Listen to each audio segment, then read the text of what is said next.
Thank you, members, and good evening to you, and welcome to this meeting of full council. I am Andrew Hensman, chairman of the council, and I will be chairing the meeting this evening. I'd like to welcome all those in attendance this evening. Members, this evening we have our incoming chief executive, Dan Gascoigne, out in the public gallery with us. And on behalf of all members, I'd like to welcome Dan, and we look forward to working with you. This meeting is being webcast and it will be broadcast via the council's YouTube channel. If members wish to speak this evening, please can you indicate by clearly raising your hand. For your safety and those around you, members are requested to please remain seated when speaking on any item under consideration this evening. This meeting is scheduled for 3 hours, and I would be grateful if everyone could ensure that they keep their speeches concise and to the issue being considered. We're not expecting a fire alarm. However, in the event of an alarm, please leave via the exits and assemble in the car parks. Can I also remind everyone to ensure they have their mobile devices switched to silent? And before we commence this evening's business, please can I remind members that agenda item 7 has been withdrawn. Members were notified that the motion was withdrawn on Friday the 22nd of July 2022. So I'll now proceed to the first item of business, agenda item 1, which is apologies for absence.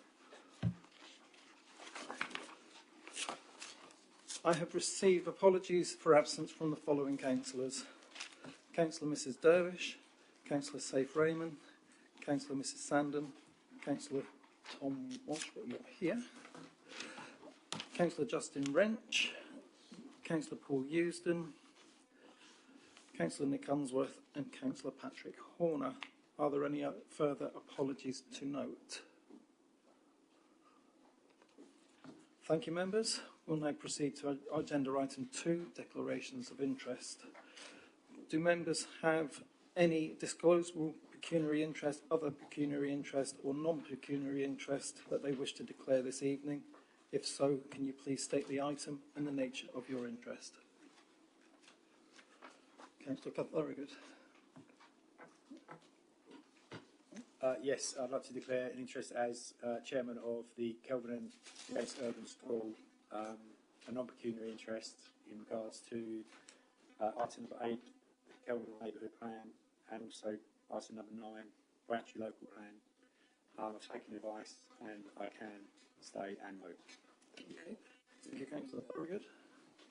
Councillor Abbott. Thank you, Mr Chairman. Item 9 on the local plan, as I've taken part in various stages over the years, and also Renewable Parish Council, of which I'm a member, has submitted representations on the local plan. Similarly, item 10, Renewable Parish Council has made representations about the planning forum, and in respect of item 12, climate change strategy, I'm a member of the Essex Climate Change Commission. Thank you, Councillor Abbott. Councillor Wright. On item 9, I'm a member of Withersfield Parish Council and they've put a representation in. And on item 10, the planning forums with Withersfield Parish Council has already put a representation in. I'm a member. Thank you, Councillor Wright. Councillor Schwer. Thank you, Chair. Just an MPI on agenda item number 12, climate change strategy. I'm the author of a report that's contained therein from Essex County Council. Thank you, Councillor Schwer. Anyone else? Thank you, members. We'll proceed to item 3, which is the minutes of the previous meeting. Members, I've been advised that there is an error in the minutes in relation to the non-pecuniary interest declaration made by Councillor James Abbott in respect of the motion in relation to the National Grid Sustainable Energy Generation. This has been corrected by officers this afternoon. Subject to this correction, please can I have a proposer to approve the minutes as an accurate record of the meeting of full council held on the 20th of June 2022. Thank you, Councillor Butland. A seconder, please. Thank you, Councillor Cunningham. The minutes have been moved and seconded as an accurate record, including the amendment. All those in favour, please indicate.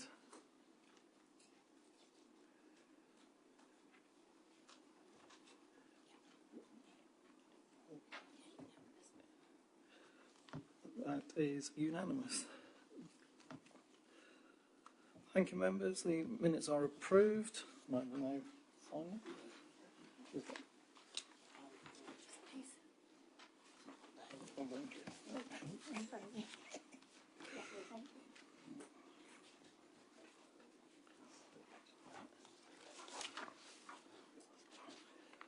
Thank you, members. We'll now proceed to agenda item 4, which is public question time. Members, we have 4 registered speakers for this evening's meeting. Registered speakers have 3 minutes each to make their statements or ask a question. Alison, I believe, has the trusty alarm clock this time, which will sound at the expiry of the 3 minutes, and the registered speaker must cease speaking at that time if they have not already done so. So the first speaker to approach the public question time speaking chair is Mr. Alan Mackenzie. And you wish to speak in relation to the green infrastructure. Please come forward, and you have 3 minutes to make your statement. Thank you, Mr. Chairman. First, I'd like to thank the councillors who came along to the Field Association Swap Campaign's information evening and gave up part of their Sunday afternoon in doing so. I hope they found it informative and saw the video of Withersfield Airfield from the air, belying any past comments about it being a brownfield eyesore. You can see the documentary video on the fieldsassociation.org website. It's worth a view. If a planning application comes in from the Ministry of Justice, it will be of such magnitude that councillors will not have the time to properly consider, test and query the huge amount of data in the short time span allowed in law. They need to take time to consider issues now. This is something the Welcome Consideration about our Planning Committee Members Forum intends to partly address for future proposals. But at present, it does not seem to consider how to engage properly with the wider community, only to encourage developers to engage, something the MOJ has conspicuously failed to do properly. So that is an obvious flaw. SWAP intends to hold another similar information evening, perhaps with more focus on what the community wants. I hope more councillors will take advantage of that. But in the meantime, please do familiarise yourselves in preparation of an application, or you'll just be steamrolled by the MOJ. The Fields Association has been developing alternative suggestions for the future use of Withersfield Airfield, which fits in nicely with this evening. The Council has been through some intensive inspection of its local plan and is just about to adopt the local plan in this meeting. The Inspector's report noted quite a number of aspects which required attention in relation to the natural environment, including green infrastructure, natural habitat, biodiversity and other environmental aspects. Is this a reflection as to whether the Council actually provides sufficient weight and attention behind these measures? We would hope not, given the threat of climate change on our children and their children thereafter. In the proposed plan, the Council is that areas and networks of green infrastructure should be identified and created, protected, enhanced and managed to provide an improved and healthy environment. The green infrastructure should maximise biodiversity value, contribute to carbon neutral... Sorry, Mr Mackenzie, can I just interrupt you there? It's going on slightly just a bit it? crackly. If I could just get the microphone changed, and then if you want to continue, do apologise for interrupting you mid-flow. I don't think we need to go back quite so far, but do pick up where you're comfortable. Thank you. Can you switch that one on, please?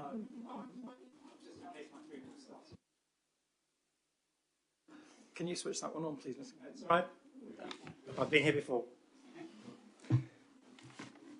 The Fields Association has been developing alternative suggestions for the future use of Withersfield Airfield, which fits in nicely with this evening. The Council has been through some intensive inspection of its local plan and is just about to adopt the local plan in this meeting. The Inspector's report noted quite a number of aspects which required attention in relation to the natural environment, including green infrastructure, natural habitat, biodiversity and other environmental aspects.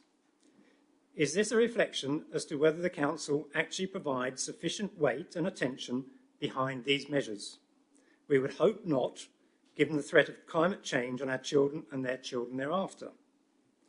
In the proposed local plan, quote, The Council proposes that areas and networks of green infrastructure should be identified and created, protected, enhanced and managed to provide an improved and healthy environment. This green infrastructure should maximise biodiversity value, contribute to net carbon neutral development and to flood attenuation. In developing green infrastructure, opportunities should be taken to develop networks for walking and cycling. Given Braintree's green infrastructure deficit, identified by Essex County Council, shouldn't the Council be doing much more to protect and enhance the district's natural environment? Would not a proposal of the scale suggested by the Ministry of Justice for Withersfield Airfield run a coach and horses through national planning policies, Braintree's about to be newly adopted local plan and the Council's climate change strategy? Just think of the increased pollution from over 3,000 additional vehicle journeys per day, a substantial proportion being heavier goods vehicles. Will Braintree District Council therefore support residents to fight for the airfield to be allocated as green infrastructure, to become a country park and heritage centre for the benefit of all Essex residents, and thereby follow the policies it is just about to adopt? Thank you. Thank you, Mr. Mackenzie. We apologise for the slight technical glitch, so we'll need you to I'm used to the bell going as well. Don't worry. Councillor Butland, would you like to respond to Mr. Mackenzie's statement, please? Thank you, Chairman, and thank you, Mr. Mackenzie. I'm sorry I was on leave and wasn't able to attend your evening, but I have watched your video. In fact, I've responded. I thought it was a very, very professionally made video and raised a number of issues, some of which I have also been raising and we will want answers to. If I can just pick up on 3 points that have been made in your proposal. First of all, about the Inspector's report. This Council welcomes the Inspector's minor amendments to policy on green infrastructure in the plan, recognising that the design of these should make reference to climate issues and water scarcity, as well as updating the policy to include reference to the work of the Council and others, which has been done since the submission of the recreational avoidance and mitigation strategy. So there's a bit more work to be done there. In land use planning, everything is a balance, and there are many competing requirements for land in this country, from homes and employment spaces to recreational space, food production, biodiversity, infrastructure, energy generation, and I could go on. Some of which can coexist and others cannot.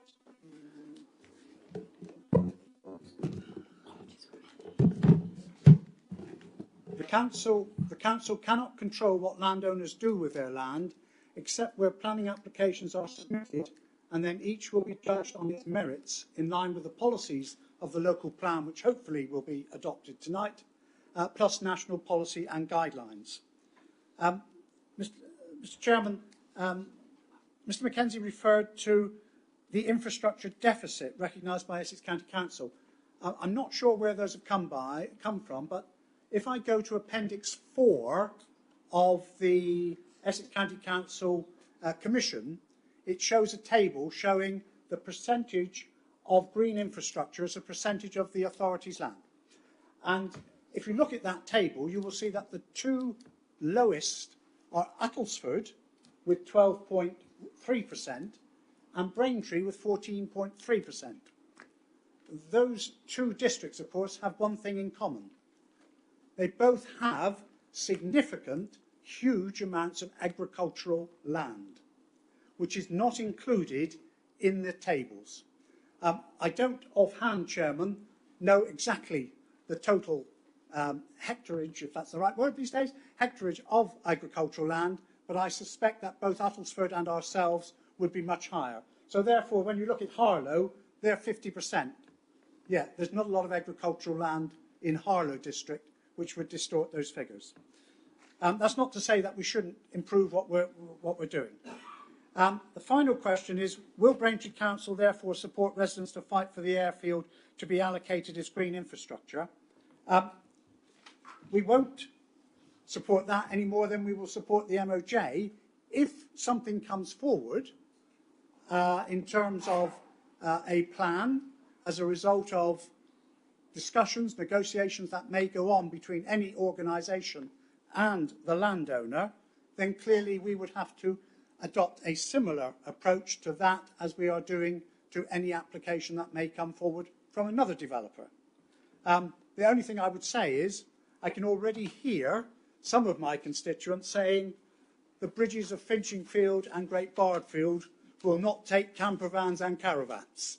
But that, I think, is for another day. But thank you very much, and I don't want in any way to detract from what I thought was a very good video, which, on the basis of it, was fair.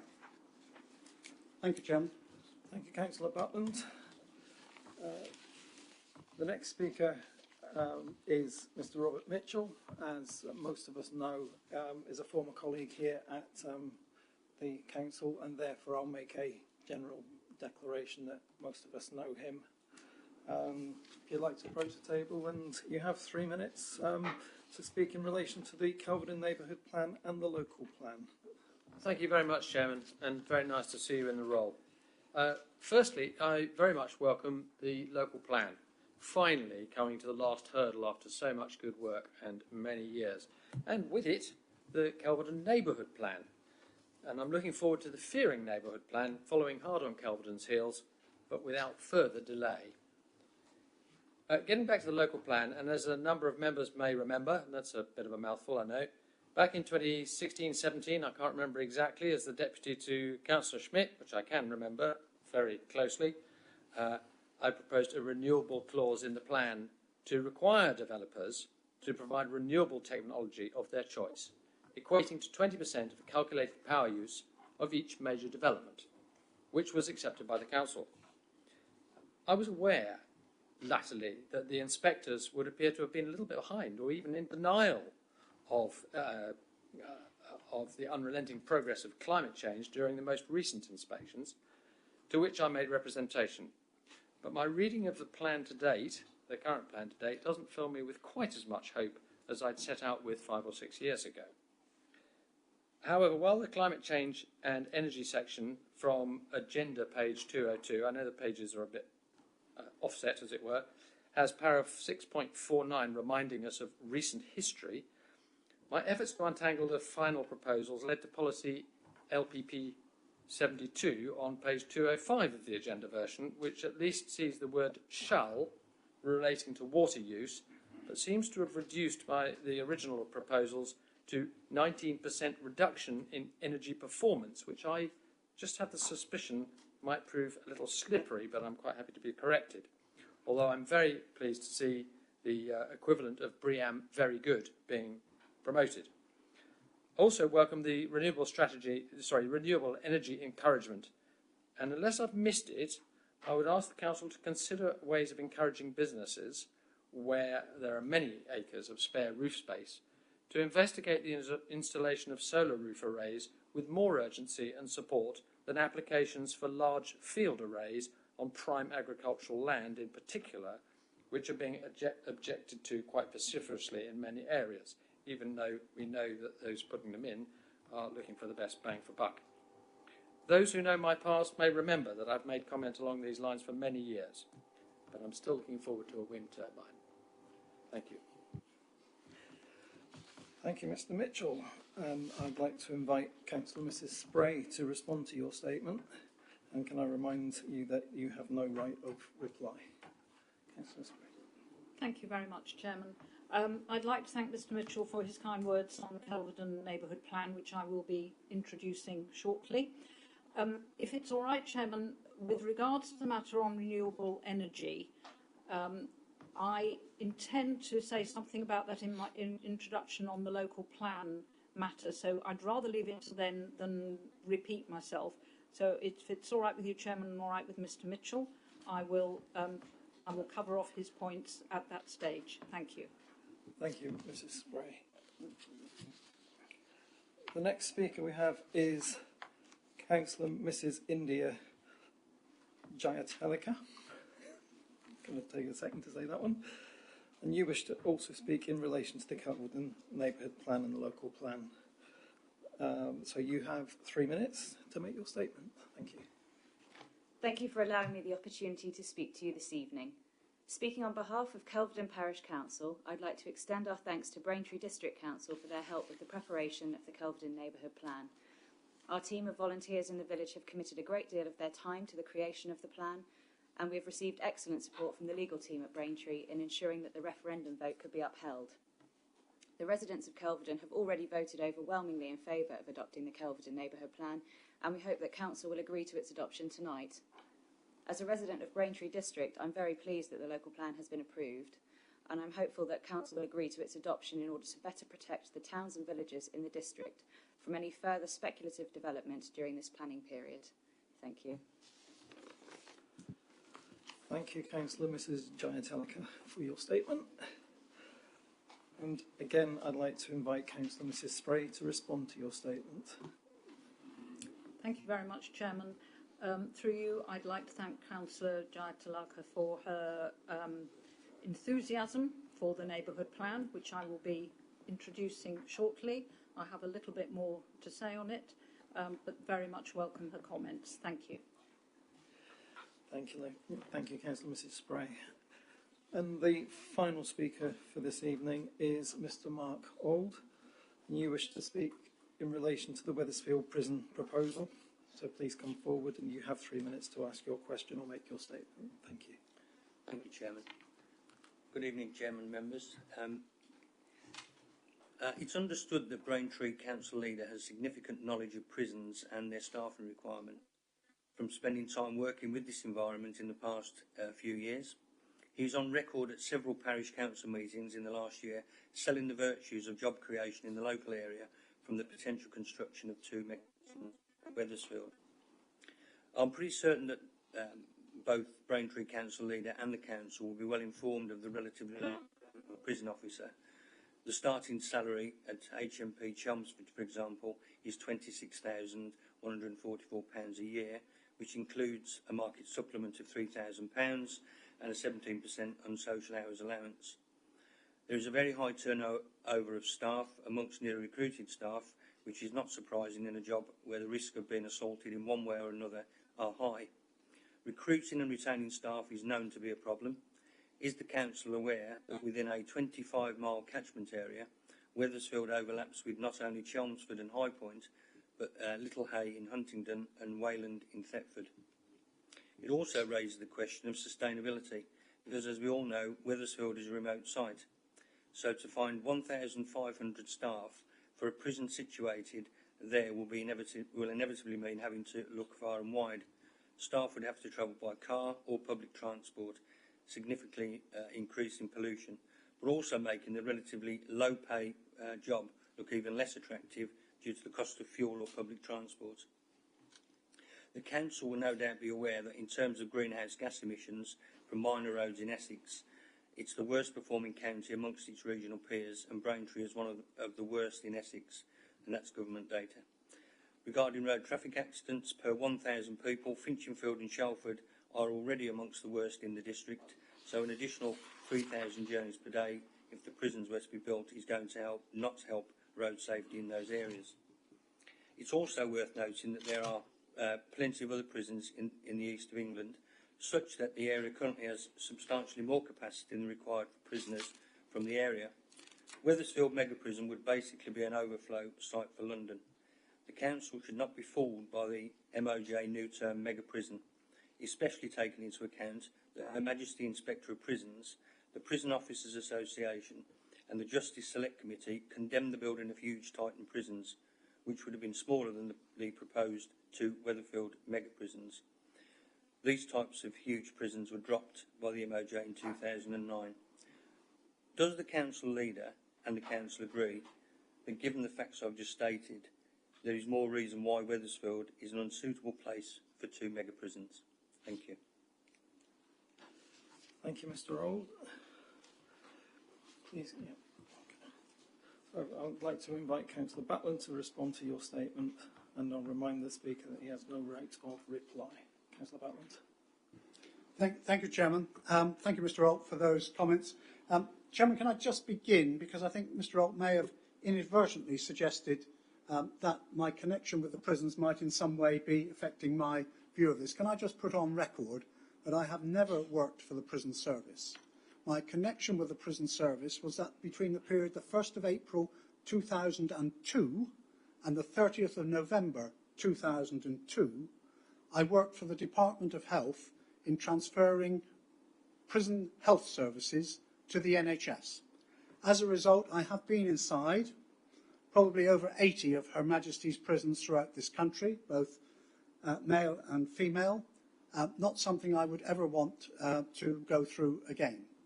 But that is my only connection with that. I just thought I'd make that quite clear in case some might have taken the thought that in some way I was promoting a scheme because they were my previous employers. I'm sure that wasn't the intention of Mr. Holt. I certainly hope it wasn't the intention of Mr. Holt. The issue around where staff would come from is a genuine point. We have low unemployment in Braintree, I'm delighted to say.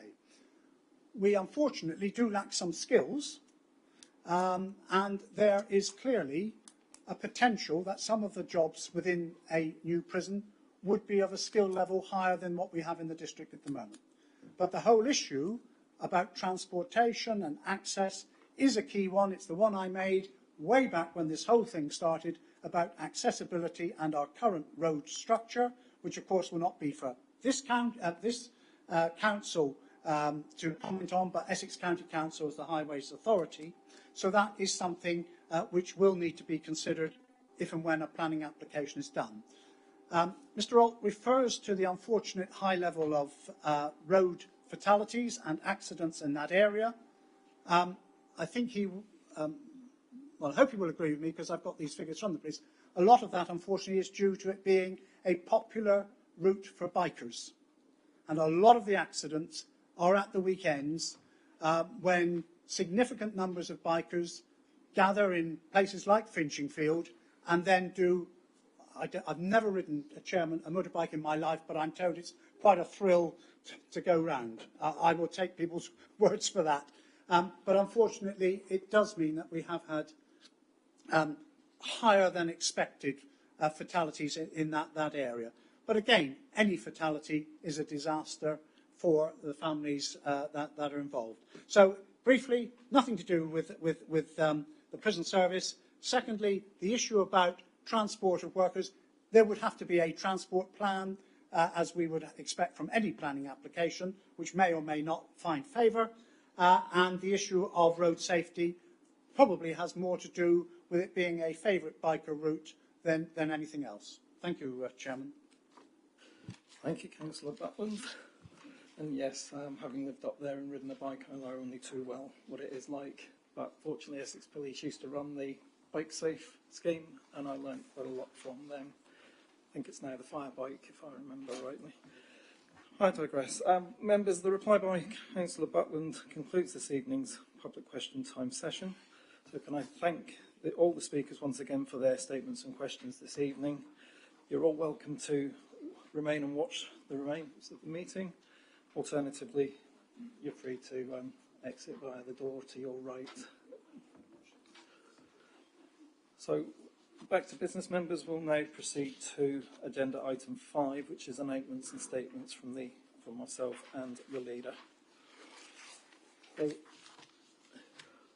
my statement since the last full council only a month ago, I have attended another 16 engagements, and I had the pleasure of meeting one of the local business owners, the Econes Refillery, which was Cherry McKean, who was recently awarded the MBE for her work in the community throughout the pandemic.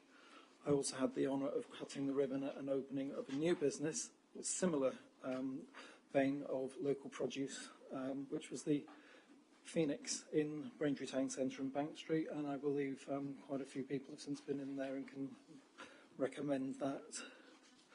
I've also attended several community events such as the Al-Falah Braintree Islamic Centre Family Fun Day in Weavers Park and Community Catch-Up, this time in Halstead. And the theme for this meeting is ribbons, and another ribbon was the new space behind the town hall alongside ward colleagues, cabinet colleagues and officers, and I have to say excellent progress now being made in that area of the development.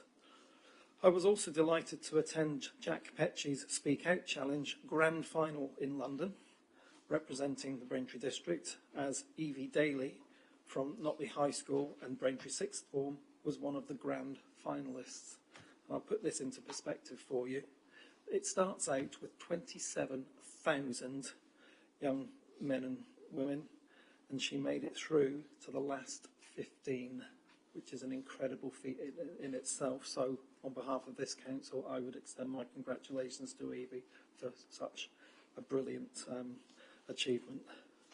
And then I've got my usual list of engagements which people are welcome to see, but I'll move the meeting on. So, members, this evening we have the great pleasure of making a presentation to Councillor Mrs. Jacqueline Pell to acknowledge and congratulate her on 35 years continuous service as a district councillor.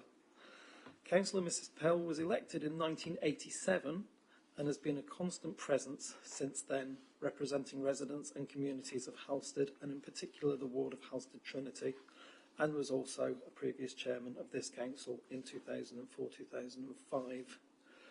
Councillor Mrs. Pell is clearly dedicated to local government and finds the role as a councillor rewarding. I'm sure you still do.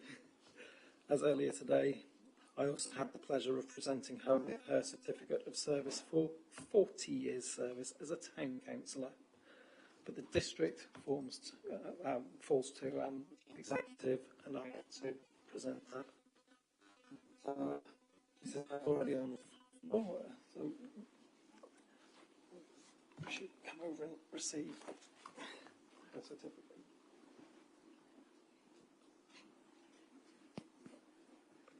Before the chairman gives me my award, I'd like to say thank you all to all of you, because I'm receiving this on behalf of the district, and I can't tell you the pleasure being a councillor has given me. And I have to thank the public for allowing me to be here. I have thoroughly enjoyed what I've done.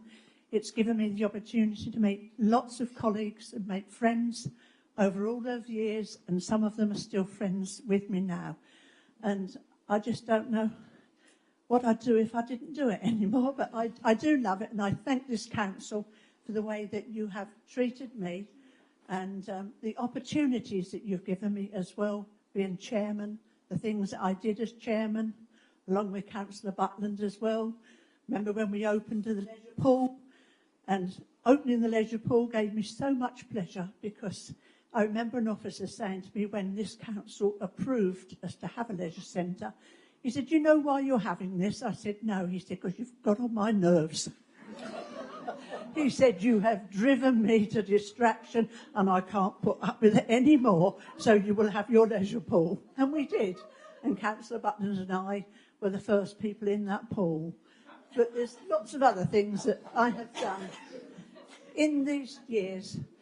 And members, I really do thank you from the bottom of my heart for all that you've all done for me. Thank you.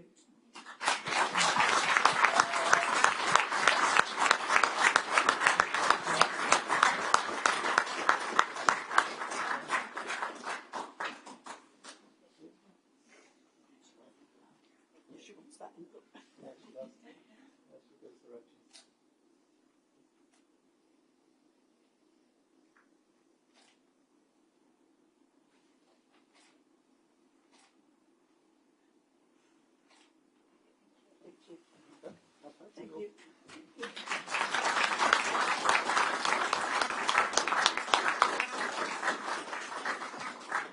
And how do you follow that, members? But I have to say, even in the short time that I've been chairman, it has been an absolute pleasure to have been over to Halstead, to every event that they've put on, and they certainly know how to do it. And you will all know, because I don't need to tell you, having had Mrs. Pell here for 35 years, how well loved she is in Halstead. So congratulations to you.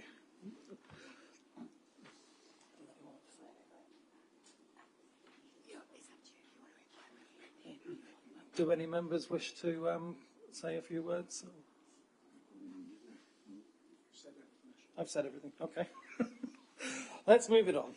I know we've got 3 hours, or did have.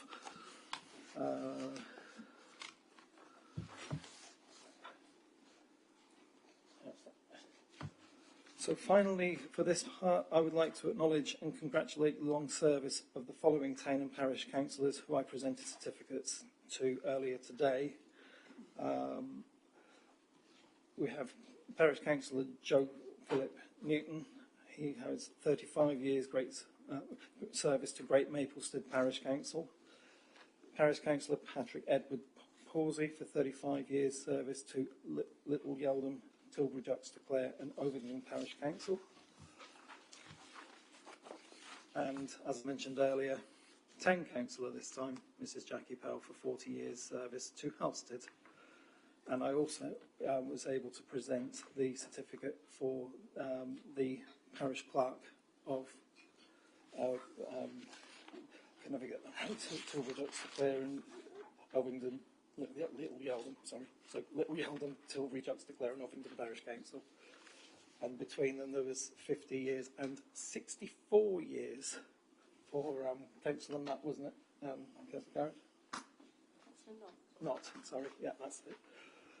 Councillor Knott hit 64 years, which is a feat in itself because the only one I can think of previously was the great George Bartram of Braintree, who died in service aged 95, and if my research is correct, he did 61 years.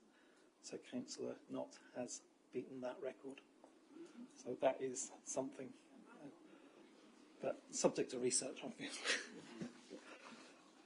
These are such wonderful achievements, and I have no doubt that during their service they've each worked tirelessly for their communities, and I have the honour of personally delivering certificates to those that didn't make it today in due course in their own parishes, which I'm sure they'll love to show off. So that's it from me. I would like to invite Councillor Graham Butland, Leader of the Council, to make any announcement that he has.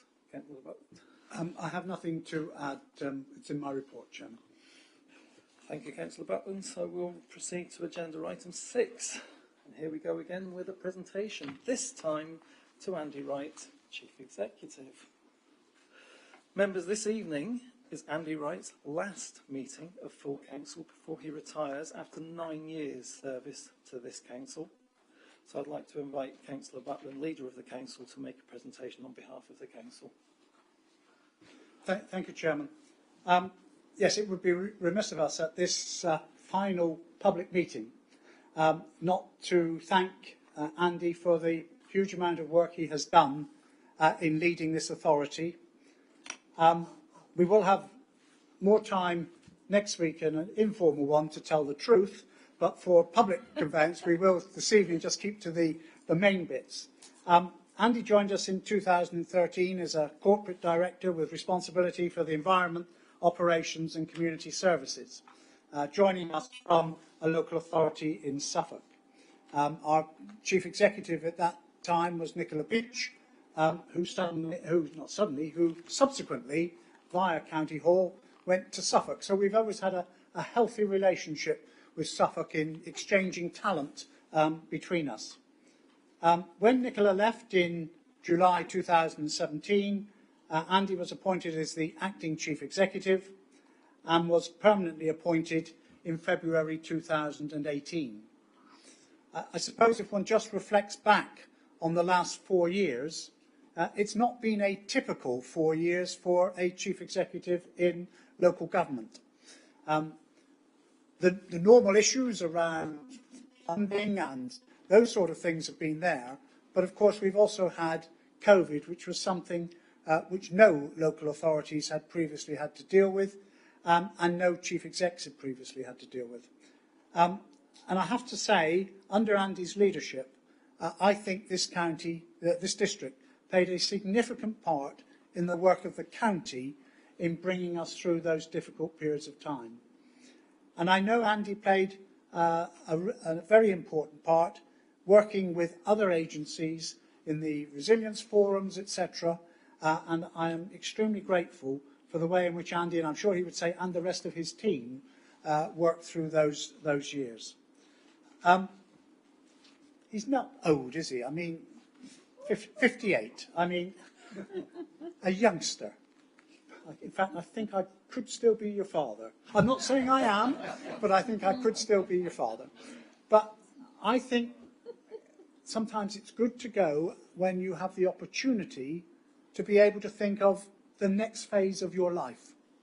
And I'm sure that when Andy eventually walks out of here for the last time as the Chief Executive, there will be many organisations and individuals who will be wanting to draw upon his experience and his skills and expertise for other things. And I have no doubt that we will be meeting Andy Wright, maybe in a different guise, I don't know, but in the future. But at this point, can I just put on record as the only leader who you worked with during your time here, my sincere thanks for the help that you've given me. But I think I speak on behalf, although others will, I'm sure, wish to make a contribution, on behalf of all the council in the way you have dealt with all members of this council over the time that you have been Chief Executive. And we wish you a very long and happy retirement until such time as you find your next career. Thank you, Chairman.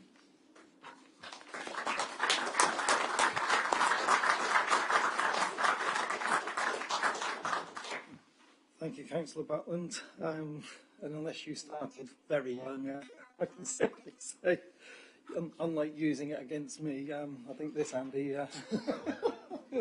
not quite. The only dated thing I'd say is the haircut, but we'll miss that, won't we? I would like to invite the group leaders to speak. Councillor Abbott, would you like to say a few words? Yes, thank you, Chairman. Yes, I would definitely echo Councillor Butland's comments in wishing Andy well for the future. In the early days of the pandemic, when meetings stopped, well, life stopped basically, we looked to Andy and his corporate directors to sort of say, well, how do we carry the council on? And I remember the meetings in those days where just everything had stopped. And that was a huge undertaking and responsibility, and I think he did it brilliantly. And then, of course, he's had also to deal with the local plan.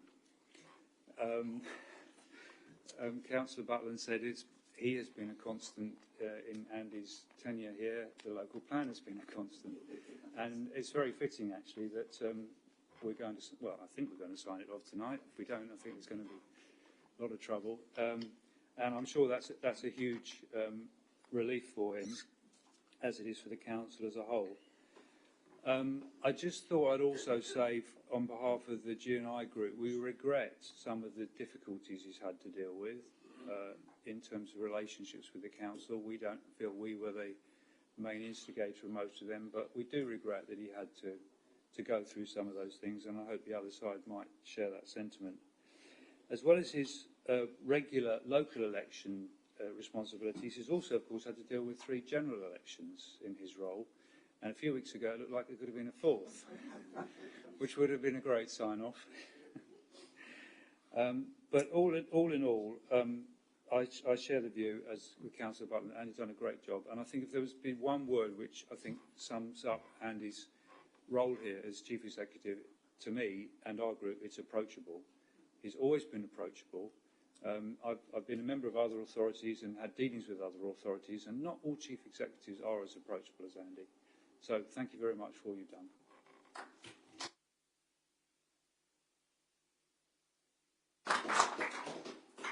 Thank you, Councillor Abbott. Councillor Mrs. Pell, you've had your presentation. Now it's time for you to get your own back. Thank you, Mr. Chairman. Like Councillor Butland and Councillor Abbott, and I'm sure Councillor Mann very shortly, I'd too like to add House to Residents Association thanks to you and wish you a happy retirement. I was part of your interview panel when you came, and you have not disappointed me or let us down. I found, like James has said, you have been approachable. If you had a problem, you could talk to you, and you could talk to you confidentially, and you always gave good advice.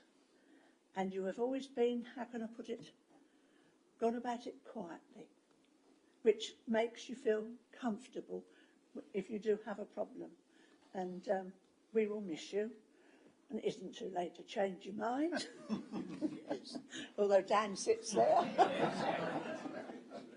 But we do wish you well for whatever you're going to do for the future. And thank you very much.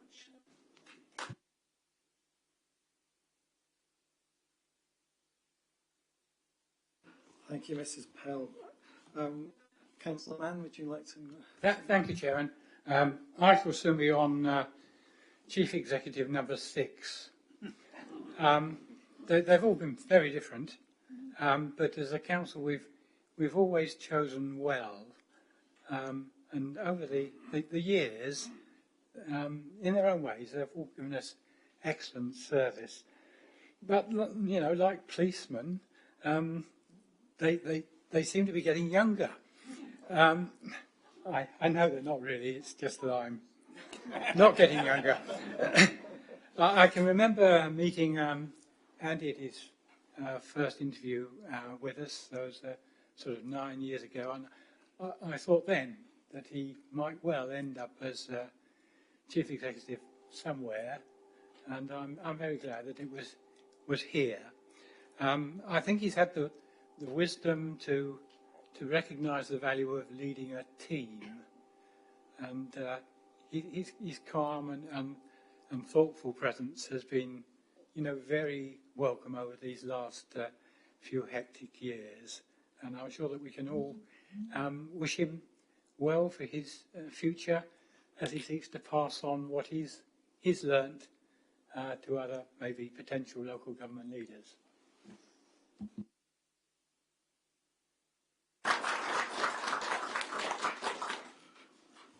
Thank you, Councillor Mann. I would take the younger and run, Andy. But it was quite humbling for me as well. I was privileged to present the Employee of the Month with Andy last week, and it was the recipient so happened to say that he'd met Andy in the corridor during the time of the Mary Celeste, and each had asked each other, "How are you? How are you getting on?" And that showed you the down-to-earth manner in which you've steered this ship through the difficult times. But I'm sure you're going to go from a ship to a boat. It won't be long, and you will be back in another role. So would any other members like to say anything? Councillor Kilmartin. Thank you very much. I hope I speak, and I'm sure I do speak, on behalf of so many chairmen that you've been helpful to. And in our pandemic of old, I hope, you looked after me for 2 solid years in a row, very kindly, very solidly, with no difficulties. And I certainly would like to thank you for looking after me for my 2 years, and I'm sure the other chairmen during your time would wish to join me in that. Thank you very much, Andy. Thank you, Councillor Kilmartin. Councillor Beavis. Thank you, Chairman, and just very briefly, they often say in life that when somebody comes into a role such as Andy's, that they bring a bit of that person with them, and I think Andy actually brought a lot of his previous background to this organisation, of which we are not going to forget easily, and that was his leisure background at a time when we were looking to put leisure services out and bring forward the Fusion contract. And I remember at that stage we were saying that we were going to bring an extra $1 million year on year into the organisation, plus extra money coming in as well from Fusion. And, you know, for any chief exec coming in, those sorts of figures in a small organisation are very big boots to fill. And I'm not going to forget that period and that contract when that came forward, because it was massive to us at the time. I also just wanted to say, along with the Live Well brand and the work you did around Active Essex and indeed Active Braintree, I agree with the leader. I'm sure in the fullness of time we're not going to see you too far away in other posts, and I really wish you well for the future. We will miss you, and we simply won't forget that legacy work that you've left here at Braintree District Council, so thank you very much. Thank you, Councillor Beavis. Andy, the floor is yours. Thank you, Chairman, and thank you, members, for those very kind words. You do find yourself, when you make that decision to retire, that you do reflect on where you've come from and so forth. And some of you who know me quite well know that I'm a complete sports nut. And as a youngster, I spent any free time playing football or cricket as much as I could, and did hold out aspirations to play professionally, but didn't quite make it. And got to 18 and thought, what do I do now? And the only obvious thing to do was to go and do a sport and recreation degree, because that was the only thing I was interested in, and went to Madeley PE College. I got more than a bargain from there, because I actually not only got a degree, but actually met my wife, and we've been married 33 years. And I need to publicly just thank her for the support that she's given me over my career, because I wouldn't be sat here today without that support. And also, you know, my children, Kieran and Saskia, who we're both incredibly proud of. And it does kind of feel like a chapter in life is coming to an end. I spent a glorious day last Monday with both of them, celebrating Saskia's graduation from Birmingham University with a first-class honours degree, which was yet another proud day, having Kieran done the same several years ago. Reflecting, my first job was as a graduate leisure officer at Cannock Chase District Council, which was 37 years ago, and since then I've worked for 9 different district councils, and boy, has life changed. When you reflect back on 1985, what do I remember about Cannock Chase?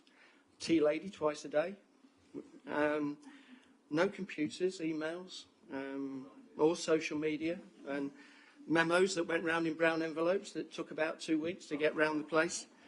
And the key skill I learnt I spent 6 months there, but was how to manage a 20-strong typing pool to make sure I got my letters back within a week, which was above the normal response. So, but when I walked into Braintree in 2013, it took me about 3 days to realise I'd joined a special place and a special organisation. And it's been an absolute pleasure in that period to work with a wide range of talented and committed individuals, not just within the council, but also with a range of stakeholders and partners and businesses around the district. And I'm proud of a whole range of many achievements, but wouldn't have achieved those without the fantastic team that sit behind, which you can only be a success in this role if you have that strong team behind you. So it's been an absolute honour and privilege to be your Chief Executive over the last 5 years, and I'd like to really thank you for giving me that opportunity. They are unique roles, and I've thoroughly enjoyed my time. At times there's been challenges, and I remember being sat in front of the TV with Tanya from the marketing team the night Boris Johnson announced the lockdown, and looking at Tanya and thinking, oh God, what on earth am I going to do now? We got from 6 o'clock till 12 o'clock to basically close the organisation down. And yeah, that was a really, really challenging period. But what it did prove to me is what a fantastic organisation this was, because the response of both the staff but also members made it as easy as it possibly could be in those difficult two years. And the staff team here are a fantastic bunch and continue to be so, and they are a real asset to this organisation. But the other bit that really hit me when I walked in this organisation, and is still true today, is the relationship between officers and members. It is a team effort, and that is a real, it's unusual in the 9 authorities. I've not seen relationships like we have here, and long may that last in terms of allowing the organisation to really deliver its ambitions going forward. But it's time for me to go and do something different. So, subject to the report later, I'll leave you in the very capable hands of my 3 corporate directors, who will fill the interim before Dan joins in late September. But I'd like to put on record my thanks to the 3 directors for their support and the wider management team. And one of the things I'm really proud of, I leave you with a corporate management team who I think are the strongest management, well, and don't think, I know, are the strongest management team I've seen in the time I've been here. And I think that, bodes really well for driving this organisation forward in what is going to be some really challenging times. It's been a pleasure to get to know Dan over the last 3 or 4 weeks, and wish him well driving the organisation forward when he joins in September. So what's next for me? Well, as I say, it's a new chapter. Some rest and reflection will certainly be the first thing, and I'm looking forward to a couple of weeks in Corsica at the back end of August. Spending time with my family, particularly both my father-in-law and my father are unfortunately both on their own now, and I want to spend more time supporting them, but also more time with my wife and kids. As many of you will know, and Andrew referred to, we bought a yacht, and we're looking forward to getting to know how to sail her a little bit better than we are doing at the moment, and spending plenty of time on that. But also I want to put something back into local government, and I also want to put some voluntary effort back into my local community back up in Woodbridge in Suffolk. So thank you all, and I wish you all well in your journeys going forward.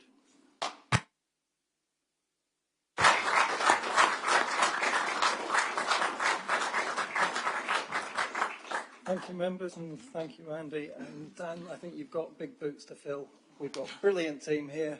Don't spoil it. No, I'm sure he's going to do all right from what we've seen. So, but whilst we've celebrated Andy's retirement and expressed our thanks and good wishes, Andy cannot leave us just yet. Sit, as we do need to continue with the business on the agenda. As previously advised, item 7 has been withdrawn from the agenda, so we proceed straight to item 8, which is the Kelvedon Neighbourhood Plan adoption. So, members, the report for this item is set out on pages 7 to 12 of the agenda. And please, can I invite Councillor Mrs Spray, Cabinet Member for Planning and Infrastructure, to introduce the report and move the recommendation. And please, can I remind you that before you make your speech, your recommendation must be moved and seconded. Councillor Mrs Spray.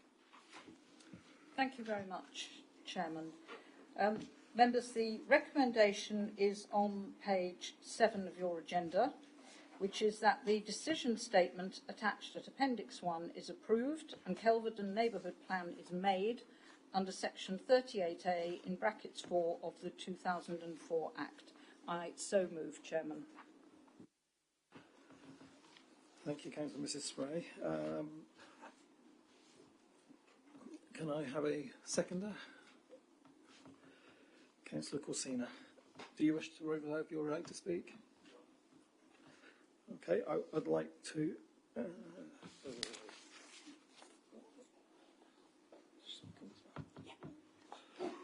So I now invite Councillor Mrs Spray to speak on this matter. Thank you, Chairman. I'd just like to start by again acknowledging the comments made by the public speakers, Robert Mitchell and India Jayatilaka.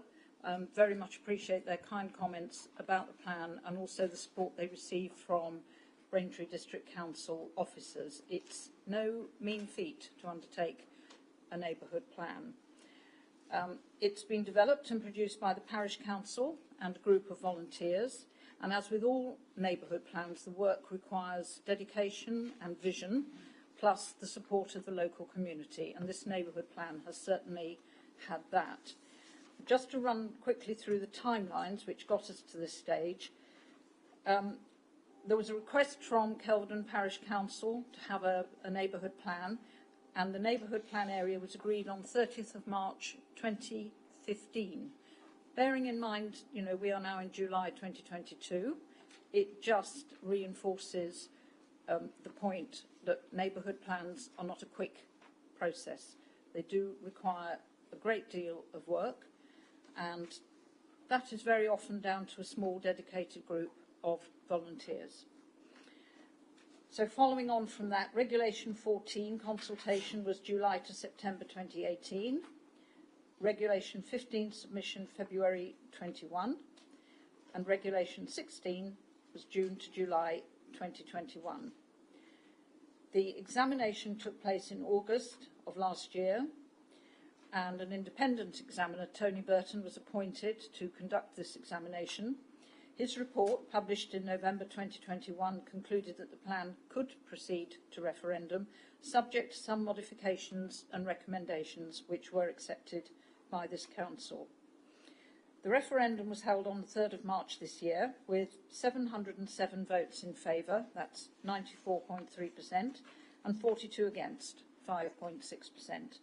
And there was a 27.24% turnout. Now, there was then, Chairman and members, a slightly unusual development at this point in that Parker Strategic Land sought a legal challenge to the acceptance of the plan by the council, and they sought to quash the results of the local referendum. So this was actually refused by the High Court. They then sought to appeal that decision, I think much to the surprise of some of us, but they did. But this appeal was also refused by the court on the 9th of June. So at that stage, we then were able to proceed to this stage where we are this evening.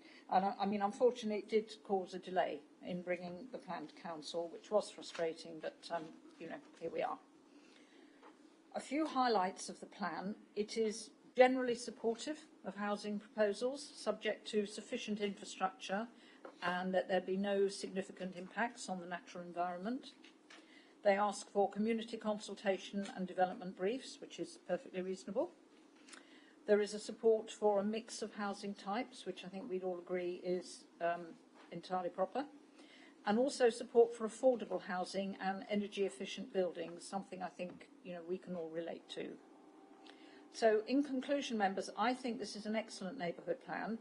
It sets out how residents would like to see their village progress, but also be protected in future years.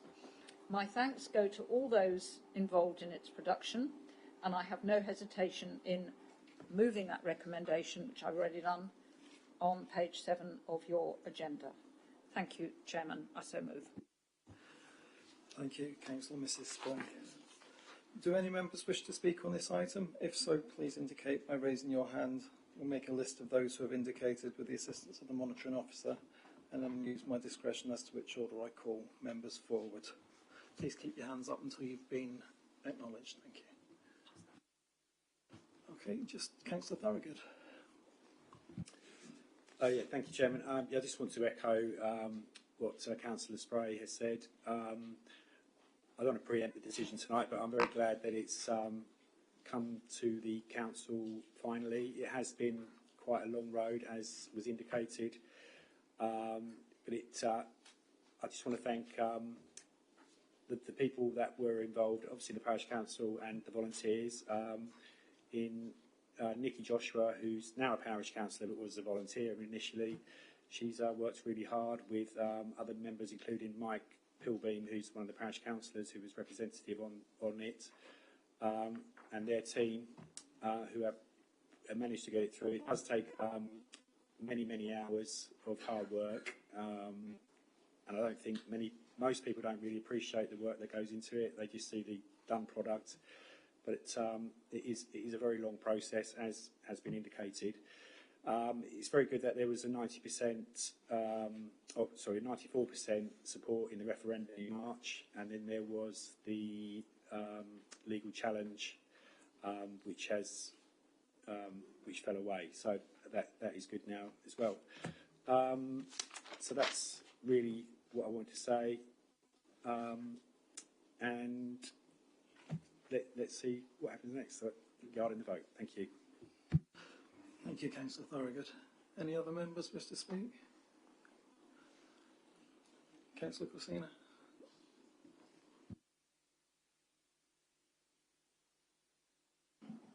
All right. I know this plan was created before I joined the council, but as all plans have to be created, it takes time and it requires more effort. And as one has been created, it will also serve as a template for other plans to be created for other neighborhoods. But first, I'd like to echo what my colleagues said. A lot has gone into it, so thank you for all the team that has been involved in creating the plan. And as it's time for its execution, more grease to the elbows of the team that will help execute the items in the plan and ensure that the locals benefit from it. And finally, just to say, well done to the team that helped in creating the plan. Thank you. Thank you, Councillor Corsina. Any other members? What? Councillor Mrs. Spray, as the proposer of the recommendations, would you like to reply to the speeches before I put the recommendations to the vote? please do not introduce any new matters. Thank you. Thank you, Chairman. I have nothing to add other than to thank Councillor Thorogood for his support and appreciation for the plan, and also to Councillor Coursenard for seconding. Thank you. Thank you. Councillor Mrs Spray. So, members, the recommendation set out on page 7 of the agenda has been moved and seconded. All those in favour, please indicate.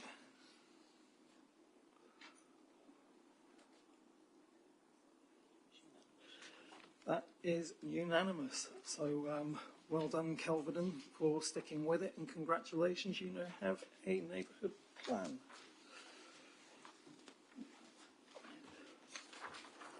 So now, Councillor Ball? Yes, thank you. Sorry to interrupt, but I know we're about to come on to the heated debate of the local plan, but back here it's Arctic.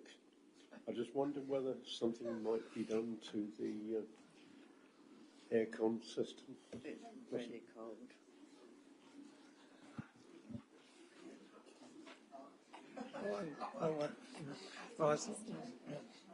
Mrs Wisby will adjust that for you, but as you've indicated, we did set the temperature a bit lower because it is going to be I wouldn't say heated, I'd hope for a constructive debate. Okay, let's see how it goes. So can we now proceed with agenda item 9? And drum roll. The adoption of the Braintree Local Plan, Section 2. Who thought we'd never hear those words? Members, this item is set out on pages 13 to 102 of the agenda. And please can I invite Councillor Mrs Spray yet again, Cabinet Member for Planning and Infrastructure, to introduce the report and move the recommendations. And once again, I remind you that before you make your speech, your recommendations must be seconded. Thank you. Thank you, Chairman. Members, the recommendations are on page 13 of your agenda. I'm going to read them in full.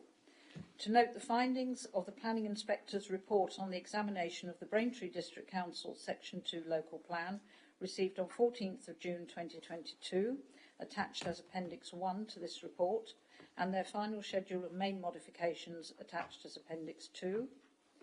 And to approve the formal adoption of the Braintree District Council Section 2 Local Plan, Appendix 3 to this report, incorporating the Inspector's final main modifications, as well as the other additional modifications and modifications to local plan maps, in accordance with Section 23, in brackets 3, of the Planning and Compulsory Purchase Act 2004. I so move, Chair. Thank you, Mrs Spray. Councillor Mrs Spray has moved the recommendations set out on page 13 in full. Please can we have a seconder? Councillor Pritchard, thank you. And do you wish to reserve your right to speak? Yeah, I reserve my right, thank you. Thank you. I'll now invite Councillor Mrs Spray to speak on this matter. Thank you very much, Chairman. Well, Chairman and members, I think this is possibly the most important paper I have presented to Council since I became the Cabinet Member for Planning. So you might expect me to talk for, a very long time about it, but actually I'm not going to talk for too long, only because I think most of you will be very familiar by now with our draft Section 2 plan, but I am going to cover the most important points. Section 2 of the local plan, if adopted this evening, will have, together with Section 1, previously adopted in February 2021, full weight in determining planning applications, and will replace the Local Plan Review 2005 and the Core Strategy 2011 policies. This district's development plan will now be made up of the Braintree Local Plan Section 1 and Section 2, any neighbourhood plans which cover the area, the Essex Minerals Plan, and the Essex Waste Plan produced by Essex County Council. Section 1 included the overall targets for housing and employment land. Section 2 includes the detail for where those uses are allocated, plus protection for land in the district, including green buffers, formal and informal recreation areas.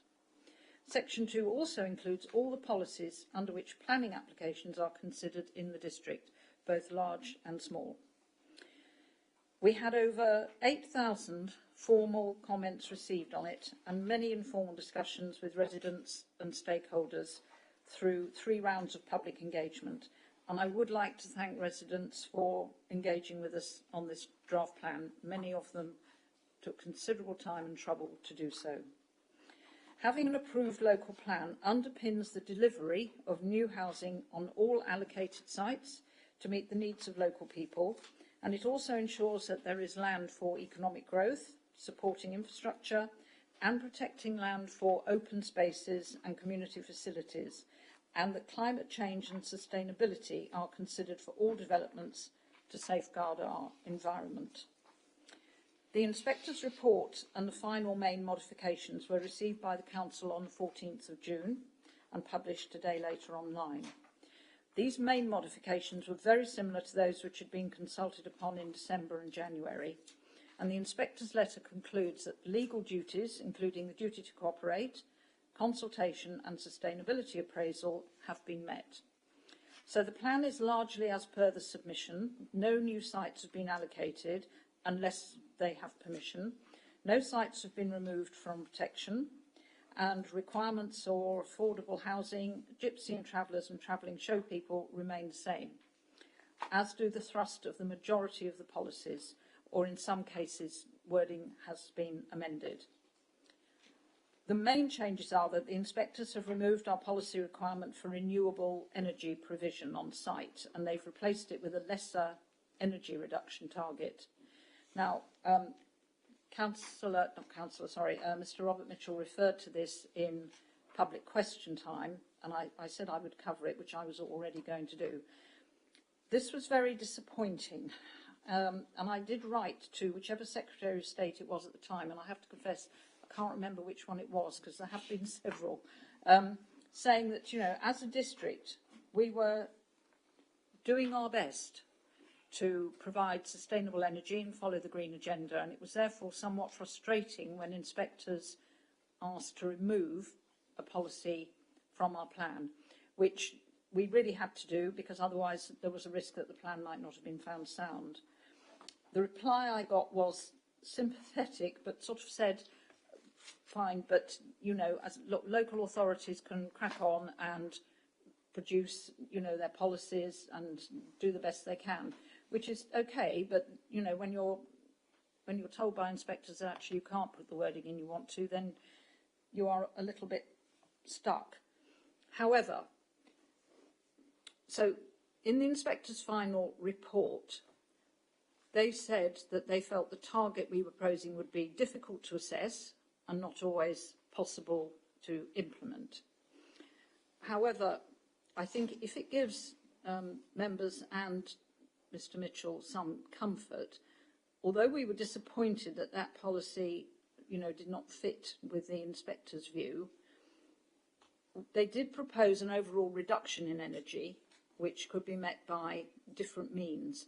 So the proposals in the policy have already actually been superseded by the upgrade to buildings regulations towards the first home standard, and that came into force in June. So actually the targets will be enforced, although through a different route, not one that we'd originally envisaged. And we're also glad that our modifications, including our suggestion for the operation of water efficiency standards in new builds, will be added, and that means developers will need to put water efficient appliances and plumbing into new builds. And, you know, the new commercial buildings will be of a certain scale, needed to meet BREEAM, very good standards. So we do have, in our local plan, a green approach to commercial buildings, and I think we can also, you know, demonstrate that already by the buildings that I construct and the plaza. So I hope, as I say, that members and Mr. Mitchell will take some comfort from that, despite perhaps a slightly more pessimistic view of the inspectors. So it needs to be said that there could well be changes to national policy as part of the Levelling Up and Regeneration Bill, and these could have substantial implications for our plan because those changes could supersede local policies, but we don't have those details yet. I know it is somewhat frustrating that this has been talked about for months and we don't yet quite know the details of the plan, but just to be aware that, there could be changes afoot. This plan, Chairman, has been a long time in the making. Comments have been made by some that bringing forward Section 1 of the local plan with the garden communities has unnecessarily delayed Section 2. Well, Chairman, this administration, and I speak on behalf of this administration tonight, makes no apology for trying to do the right thing for our district in producing good quality homes that we know we need, together with, and I cannot stress this point enough, Chairman, together with the infrastructure that would have sat alongside those homes. And we in this administration remain disappointed that one inspector did not agree with our vision. Interestingly, not long after the inspector's report was published, the government department, which was then called MHCLG, commented that they appreciated we were trying to do the right thing in policy terms, which I think was a subtle, but not too subtle, message of support, and I think a sense of frustration in higher places. However, we swallowed our disappointment, we gathered ourselves up, and we moved on to Section 2, which brings us to where we are this evening. So the examination of Section 2 took place in July last year and was conducted by two inspectors, Mr. James Bridgewater and Miss Anne Jordan. And there then followed a consultation on behalf of the inspectors on the main modifications. Their final report was received by this council on 14th of June this year. And the inspectors found that the plan is legally compliant and can be found sound. The main modifications can be found in the agenda under Appendix 2, pages 57 to 102, and these changes are necessary for the plan to be found sound. Before I move on to the recommendation, which has been moved and seconded, Chairman, I'd just like to say some thank yous. First, to my predecessors in this role, Lady Patricia Newton, and to Lynette Bowes-Flint, both of whom held the planning portfolio on the Cabinet. They both worked very hard at earlier stages on this plan. And to use a sporting analogy, Chairman, I have just picked up the baton that was passed to me and brought it into the home straight. And finally, my thanks, and this should most certainly be from all of us in the chamber tonight, go to the officer team here at Braintree, who have dedicated many, many hours towards getting this plan to a place where we can approve it. And in particular, I want to mention Emma Goodings, Head of Planning and Economic Development. It's not an exaggeration to say that Emma has lived and breathed sections 1 and 2 of this plan for some years. I know she will say she has a great team supporting her, and that's absolutely true, but her knowledge and professionalism is recognised not just within this authority, but also by neighbouring councils too. So with that, Chairman, I have already moved the recommendation. I'm extremely pleased, really pleased to be presenting this evening, and I'm happy to take comments, questions. Thank you. Thank you, Councillor Mrs. Spray. Dare I ask this question? Do any members wish to speak on this item? Councillor Walsh.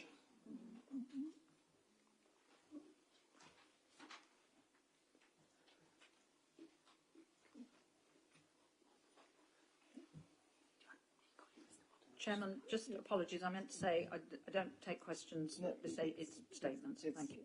Right.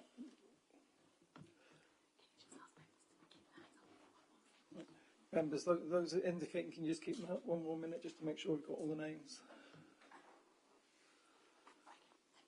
Yeah. Okay. Councillor Walsh, on you go. Thank you. Thank you very much, Mr. Chairman, and thank you, Councillor Spray, for your summary. And I would certainly like to endorse the comments, particularly about the substantial work by officers, and that's very noted and very appreciated. And I think in many ways, and I speak as a former time planner so long ago that I don't think I needed to declare it, but it's something I can personally appreciate. I've just got two comments or statements, if you like, by way of an introduction to yourself, Councillor Spray. The points I'm bringing up now, I did actually raise at the Governance and Ordnance Audit Scrutiny Committee and there weren't clear responses to them. And that was a constructive point, and senior officers and members, those attending, that is, including the chair, encouraged me to bring up these points tonight. I'm not actually going to respond to the comment you made about Section 1 and the garden communities causing delay. The only thing I would say is that I think some of the residents in parts of the district felt that, and certain councillors might not be here today had that not been felt quite strongly, including in certain particular wards. But, I mean, we've had that debate, so now is not the time, I think, to go into it. Or to repeat it. I would like to say, though, and I think this is, and I've checked this many, many times, our local plan, as you will know better than me, was originally due to be adopted in 2017, and shall we say, were it not for a couple of garden community-sized bumps along the way, both the Independents and the Greens tonight will undoubtedly support the adoption of the plan. And in terms of reflections, and I've refreshed my knowledge of the considerable document and work. The first is a sort of specific point, but I think it's maybe quite important. I support everything that the plan says, including in paragraphs 480 about affordable housing. But I do note, and it genuinely concerns me professionally, we don't actually define what affordable housing means. I mean, there's the NPPF definition there, but it gives no indication whatsoever of what is affordable. And, and I think that may be a bit of a gap. In places like Greater London, it's stated as 80% of market rent or purchase price. Well, hey-ho, 80% of a property price in London, is pretty meaningless. And I think it's a bit of a gap, personally, that's not covered. Just two other points, if I may, and these were the points that were brought up at the committee last week. Given that the inspectors have not approved the two Braintree district new towns and that our new local plan to 2033 is due for adoption, subject, as we all know, to any legal challenge, and personally I hope that doesn't happen, and that we are currently, at the moment we're not very greatly above the 5-year housing supply targets. My question is, because there's a lot of detail, there's a lot of tremendous detail in here, including the figure of 14,320, and then we specify on key policies very precisely how much new housing will go into certain sites. And I ask this just openly and for professional type reasons, not to score any points, because that ship has sailed, as I said before. Do we have any estimates, and if so, what estimates do we have, Councillor Spray, of possible housing and approvals and completions, either annually on a five-yearly basis, or the next 10 years? Because I imagine officers, given their diligence and professionalism, they will have some calculations, and it would be interesting if we could get some information along those lines, possibly not tonight. Secondly, my last point. And this goes from planning, I think it's a strategic point, goes from planning more to financial resilience of a fairly tightly run ship, and I'm happy to put that comment in.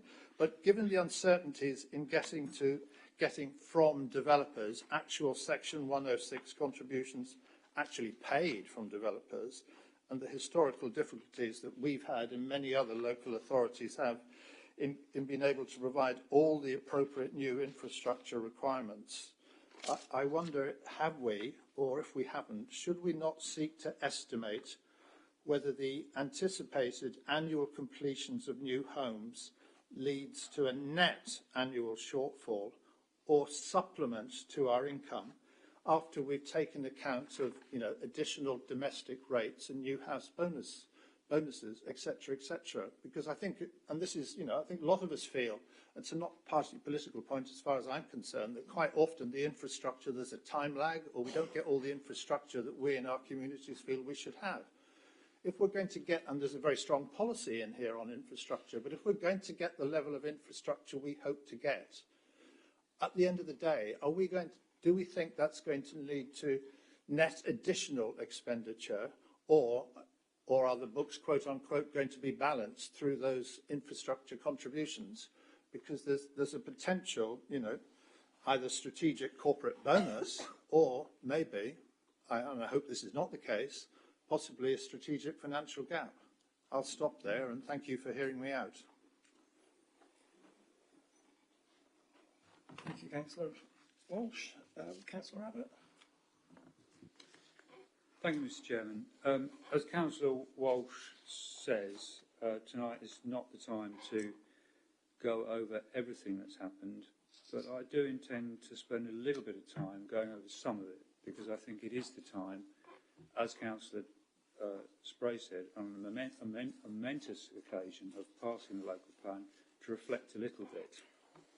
And I'd say from the outset that government changes to planning have added to the difficulties in what this authority's had to do and many others in progressing the local plan. And that's, of course, without talking about the housing supply figure, which you need a PhD now to understand. But the fact remains that the Section 1 and Section 2 local plan for Braintree District was submitted in October 2017. That is nearly 5 years ago. I've been involved at some level with every single local plan in this area back to the mid-1980s. That's minerals plans, waste plans and district local plan. And this process has easily been the most controversial, difficult and avoidably so process that I've encountered during that period. The report this evening misses out a key reason why it has taken 5 years, namely the problems and the eventual failure of the Section 1 plan as it applies in this district.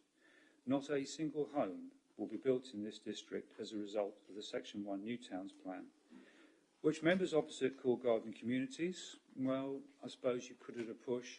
Some called garden villages. I'm not aware a village has 24,000 houses. Councillor Spray said that the council was trying to do the right thing.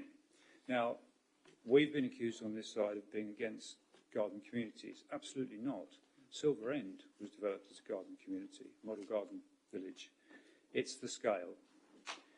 She also says that in trying to do the right thing, it was to provide homes. Well, that's not the argument. The local plan provides the homes and more than is enough. What she didn't say was that this was part of a grand plan to urbanise parts of this district and Attleford district and Colchester Borough along the A120 corridor. Well, members opposite shake their heads. I was at the presentations where that was said. 60,000 houses along the A120 corridor. The Attleford garden communities were also rejected by the local plan inspectors.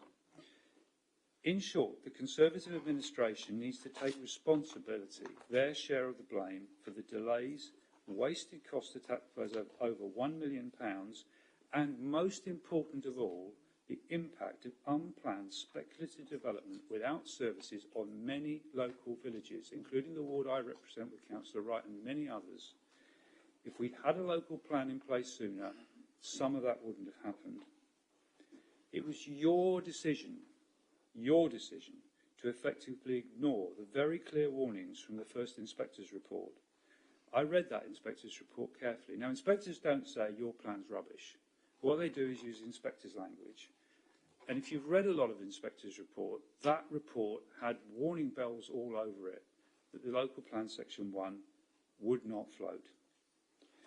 You said, the leader said, that he was going to satisfy the inspector with new evidence prepared within months. That did not happen. And then, when local residents, community groups and parish council had the temerity to say there's problems with this plan, they were called NIMBYs and keyboard warriors, when they'd actually taken the time to read it and the effort to put in evidenced representations, and they should have been listened to. And again, the second inspector's report, the same conclusion, that the garden communities, new towns, whatever you want to call them, was unviable and that the rapid transit system was deeply flawed. We on this side spent a lot of time on the rapid transit system and provided detailed evidence as to why exactly it would not work, and we were simply ignored. So what about these two garden communities that would have partly been in this district? One of them would have been from Fearing to Stanway. an enormous new town which would have completely transformed the area. And these are in addition to the 14, well actually more than 15,000 houses that are actually in this plan. In total, the local plan has taken too long, it's been too contentious, and it need not have been. However, we are where we are tonight. And on this side of the chamber, we did say, after Section 1 was out of the way, we would support Section 2 to get it over the line. Because actually, Section 2 is the local plan. Section 1 had actually nothing to do with the main local plan in terms of its policies and detailed allocations. So on this side of the chamber, we do share the view that officers have spent a lot of time and effort on trying to get this local plan through. But our point of view is that it would have been less onerous and quicker had the Garden Communities New Town project not been embarked upon. Is Section 2 perfect? No, it's not. In the ward councillor Wright and I represent, there's several aspects we're not entirely happy with. The green buffer policy, we think it should be more extensive, the designation of Thai green, the description and the way in which we might or may not be able to redevelop the Silver End factory site. I think many members have already mentioned, and the speakers did tonight, about sustainability and renewable energy. I wouldn't put the blame on this council on that one, actually. I think the council has tried. I think that's the government's fault. My letter to both the local MPs remains unanswered. I've sent them another reminder. Well, when are they going to give local authorities the powers to require developers on suitable developments to have solar PV and other renewables?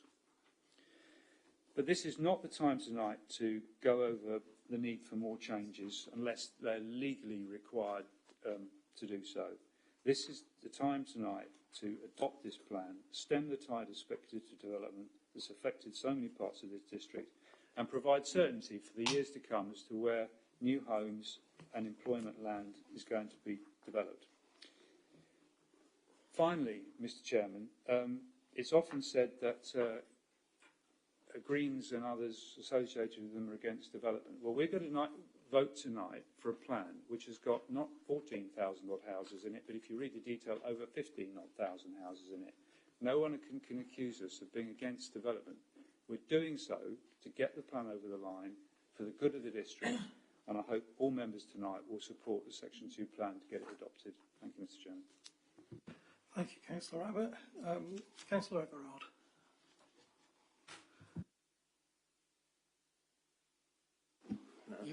Yep. Thank you very much, Chair. Yeah, I lament the fact that we haven't got control over the supply of the number of supplies of houses, and that I also think that we should have more control about our own needs for this district, and not allow the developers to encourage people from more affluent places such as London. I just think it's a pity that we just haven't got that. I know this. I did raise this at the local plan meeting, and it was lamented by others as well. But the garden villages would have provided, to a certain extent, the needs of our local area. Thank you very much. Thank you, Councillor Everard. Councillor Wright. Thank you, Chair. I believe I've, at this late stage, found a typo in one of the drawings. I suppose I should be calling it a drawing, really. It's on insert 2A. It's the development boundary between Witham and Rivenhall was changed at this plan stage to move it to bring in Rev 362 and 360 into Witham. But the boundary line has also been drawn round RIVE 366B, and I believe that line round that one is drawn in the wrong place. It should be drawn at the other two boundaries of that site.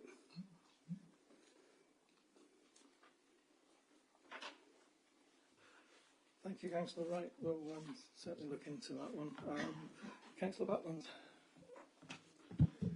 Thank you, Chairman. I wasn't going to speak, but as you were so generous in allowing the Leader of the Opposition to talk about Section 1, which actually isn't what we're talking about tonight, I hope if you'll just give me the same thing, just to comment on a couple of issues.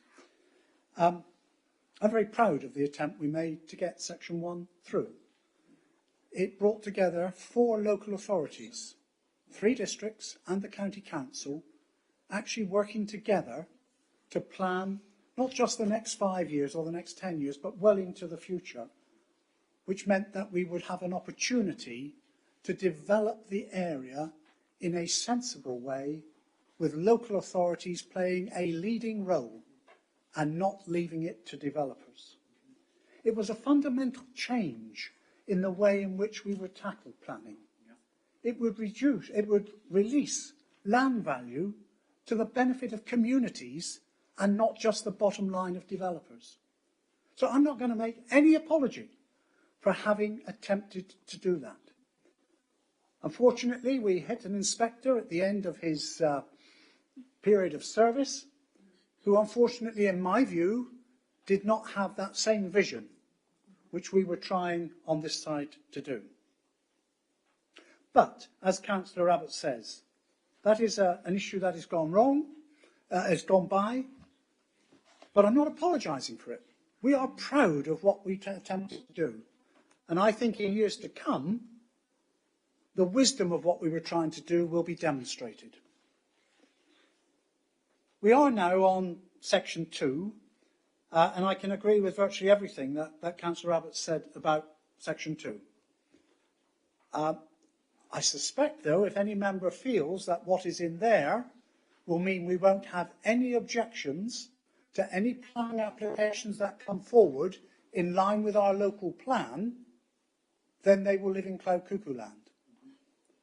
But I hope anyone who votes for this plan tonight will be consistent in the years to come when planning applications come in for sites which are designated in the local plan.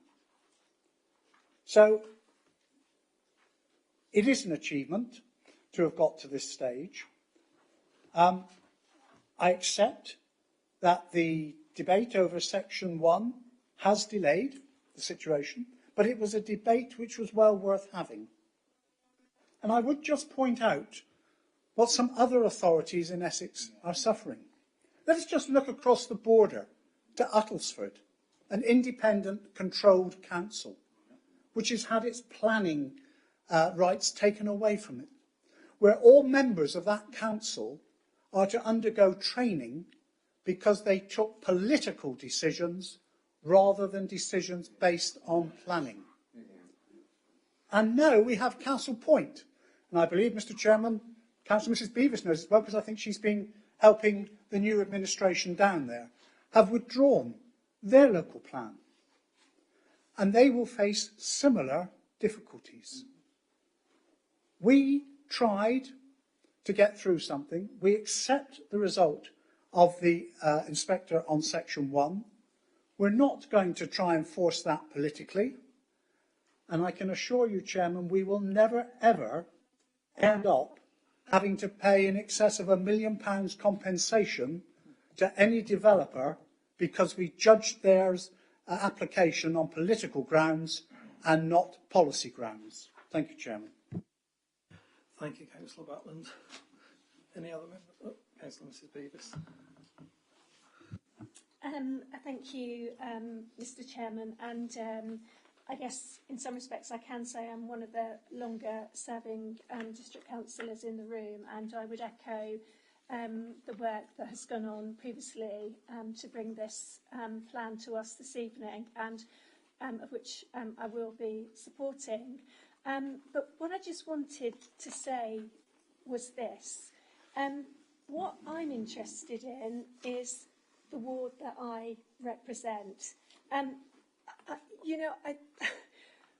With the greatest respect to the leader and the comments that he's just made, we've done a lot of, over the last few years, trying to work with others. And, at the end of the day, the inspector has come back and made up his mind. And, we are now where we are, and we're going to be moving forward. And it has taken up an enormous amount of officer time and expense. We can't get away from that. It has, but we need to move on as a council and now work together on what we're about to approve this evening. But my fundamental point is this, that when I look at inset number 53, which is Sybil Headingham, which is the ward I represent, and I look at the one area of land that's left, it's a Tanner site, a brownfield site, which I happen to know very well. I really do hope that's an example, by the way, that site. But what I really do hope is that we now start to give the officer time on these individual sites. And I say this because in Sybil Headingham, we're about to build out a new medical centre, which was part of the Premdor regeneration site, which I'm really, really proud of. I still think to this day it's one of the best sites that we've ever delivered in terms of what it's able to produce. Yet, we're about to build out a doctor's centre next year, and we cannot fix a footpath that's been in a Section 106 agreement on this planning application for at least 10 years. Now, about a month ago now, we had an officer at the organisation, I admit, very busy on other things, turned down a meeting with our parish councils at the very last minute. A lot of us at parish level work as volunteers. We were jolly upset and confused about this, and we really do want to meet with this planning officer, actually for both of our parishes and perhaps the Eldham direction as well, because it affects them. But the point I really am making is we need to get to grips with Section 106 agreements, because we bring these applications forward, we make them look very good, and yet 10 years later, we're still waiting for delivery of these improvements. So, as I say, just to underline it, to make crystal clear, more commitment into this plan going forward now is where I think we should be spending our time. Thank you, Mr. Chairman. Thank you, Councillor Beavis. Any more? Councillor Pritchard, as you seconded the recommendations, reserving your right to speak and have not yet spoken in the debate, would you like to speak now? Yes, I would. Thank you, Chairman. Well, I'm honoured to second this report and recommendations contained on page 13. First and foremost, this is an incredible document in any walk of life, public sector or private sector. The content, the energy that's gone into it, the resource, and the way it's been produced as well. We should be proud as a council, and the people responsible for the production and content should be proud for that. I joined the council in 2019, so this was already a developed piece by then. But what I was, as I became increasingly familiar with the content of Section 1, was proud of the innovation that this administration was attempting to drive forward in it. An infrastructure-led development within a planning process. And I just feel with some of the arguments raised this evening that the opposition seem to be arguing for more infrastructure, for more control over it, and yet have not supported an infrastructure-led Section 1 historically. And I just find that quite hypocritical. Look, in planning you can't please everyone all of the time. Planning is difficult, and difficult decisions are required of leadership. And at the end of the day, we're managing taxpayers' money here. And I'm sure there's some residents of Attleford in particular who would be gnashing their teeth on that point. As Councillor Butland mentioned earlier, Stansted court case lost to the tune of 7 figures. Incredible. Independently run. A newly independently run Council of Castle Point entering hopefully not the same magnitude of problems as Attlesford, but who's to say? They've ripped up their draft and are starting again. These are not situations I would want to be in. In Braintree, we are not in that situation for a number of really good reasons. And I hope this gets fully adopted this evening, and then we can move on solidly. Thank you. Thank you, Councillor Pritchard. Councillor Mrs Spray, as the proposer of the recommendations, would you like to reply to the speeches before I put the recommendations to the vote? Please do not introduce any new matters. Thank you, Chairman. Thank you, members, for your comments. Councillor Walsh, the Appendix 1 to the report is the full estimated housing trajectory for the whole 15 years. You talked about housing numbers. And with regards to the updated current 5-year supply, officers are working on that now. It is a complex process, not helped, I think, by the uncertainties around what might come out of the government's planning bill. But as soon as those details and that updated report is available, it will be circulated to members.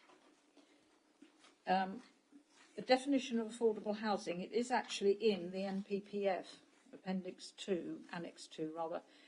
We don't need to repeat national policy within our plan. In fact, it's much better that we don't. And there will be a supplementary planning document on housing, will follow with more detail. There will be a number, actually, of SPDs following on, but we need to get the local plan approved first. Hopefully we'll do that shortly. But officers are already working on a number of supplementary planning documents, including one on housing. Councillor Abbott, I just want to point out one garden community was approved. They weren't all rejected. So one was approved together with a rapid transit scheme. So the inspector was not entirely against that. And I have to say, my information is that garden community is moving ahead quite well. I appreciate Councillor Everard's comments about a lack of local authority control over housing numbers and so on, and 5-year supplies. I think we have to hope that when the details of the planning bill do emerge, that there will be some adjustment to our requirements on that, and that we might not be held so much to account for targets, but we'll have to wait and see. And I appreciate his comment that garden communities would have produced more homes together with the infrastructure. That's an important point.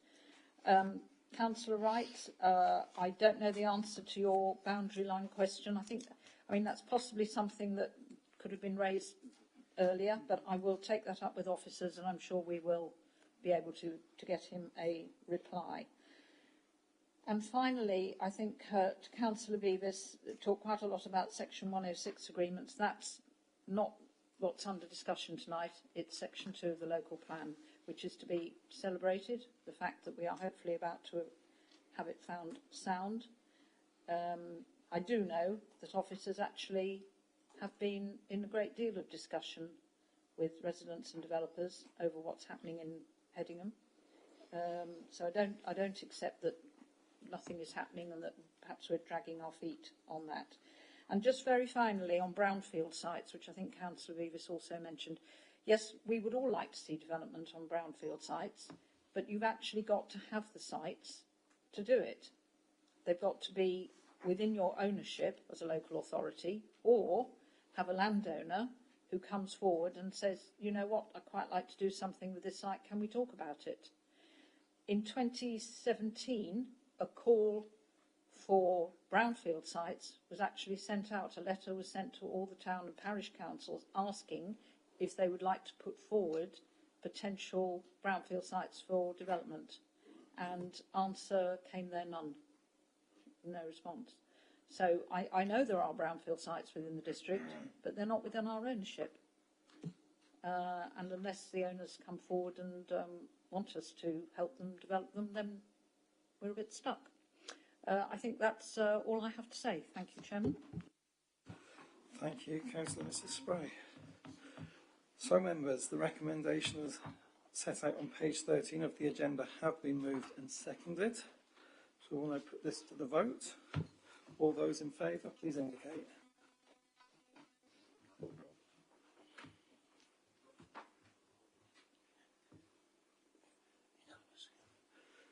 Thank you, members. That is unanimous. Whee! So,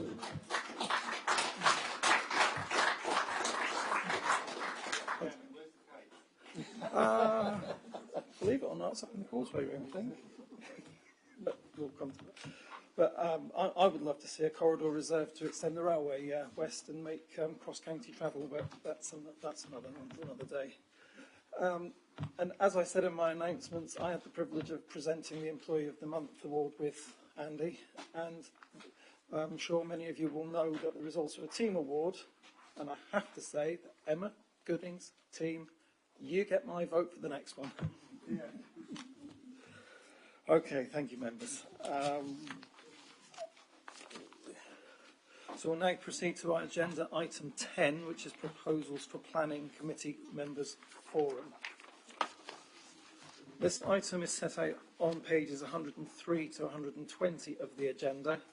Please can I invite, guess who? Councillor Mrs Spray to introduce the report and move the recommendation. And again, I remind you that before you make your speech, your recommendation must be seconded. Councillor Mrs Spray. Thank you, Chairman. So I'm just swapping one folder of notes for another. Right. Thank you, Chairman. Thank you, members. The recommendation for the Members' Forum is set out on page 103, that the proposals and terms of reference for a Planning Committee Members' Forum are approved. I so move, Chairman. Catch me over. Apologies, Chairman. There will be actually 3 amendments, one sort of main one and 2 minor ones which have come up today. Shall I read those? Do you want me to read those now?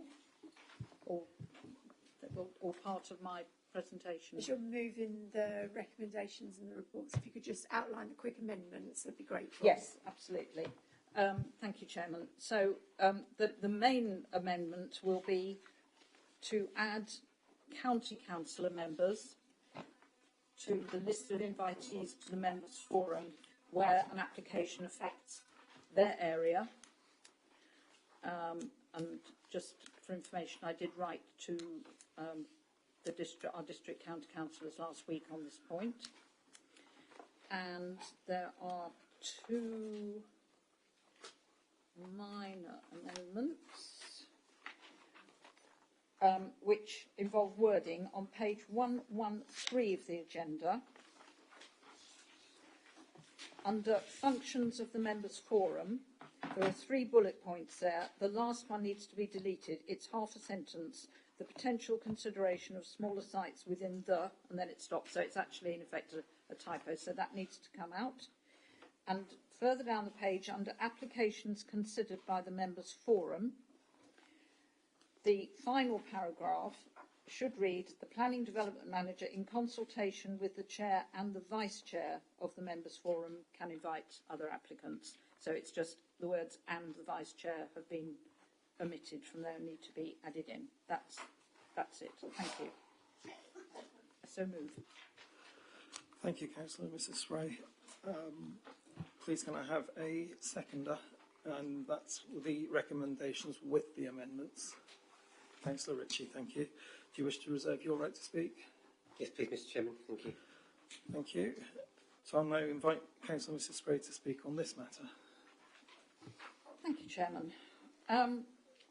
Members may remember that a new scheme of delegation for development management decision-making was approved by full council on the 7th of December 2020. It seems a long time ago now.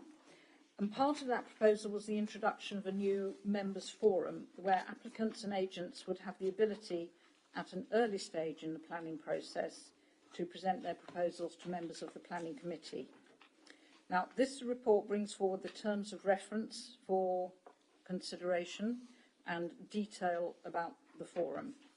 Now, I do appreciate that some members have expressed frustration that it's taken a while to get this paper to council, but apart from the fact that there's been quite a lot going on in the planning department, it's important that this scheme, which is an entirely new departure for this authority, in terms of how we consider planning applications, it's important that it's properly set up with advice from the governance team, amongst others.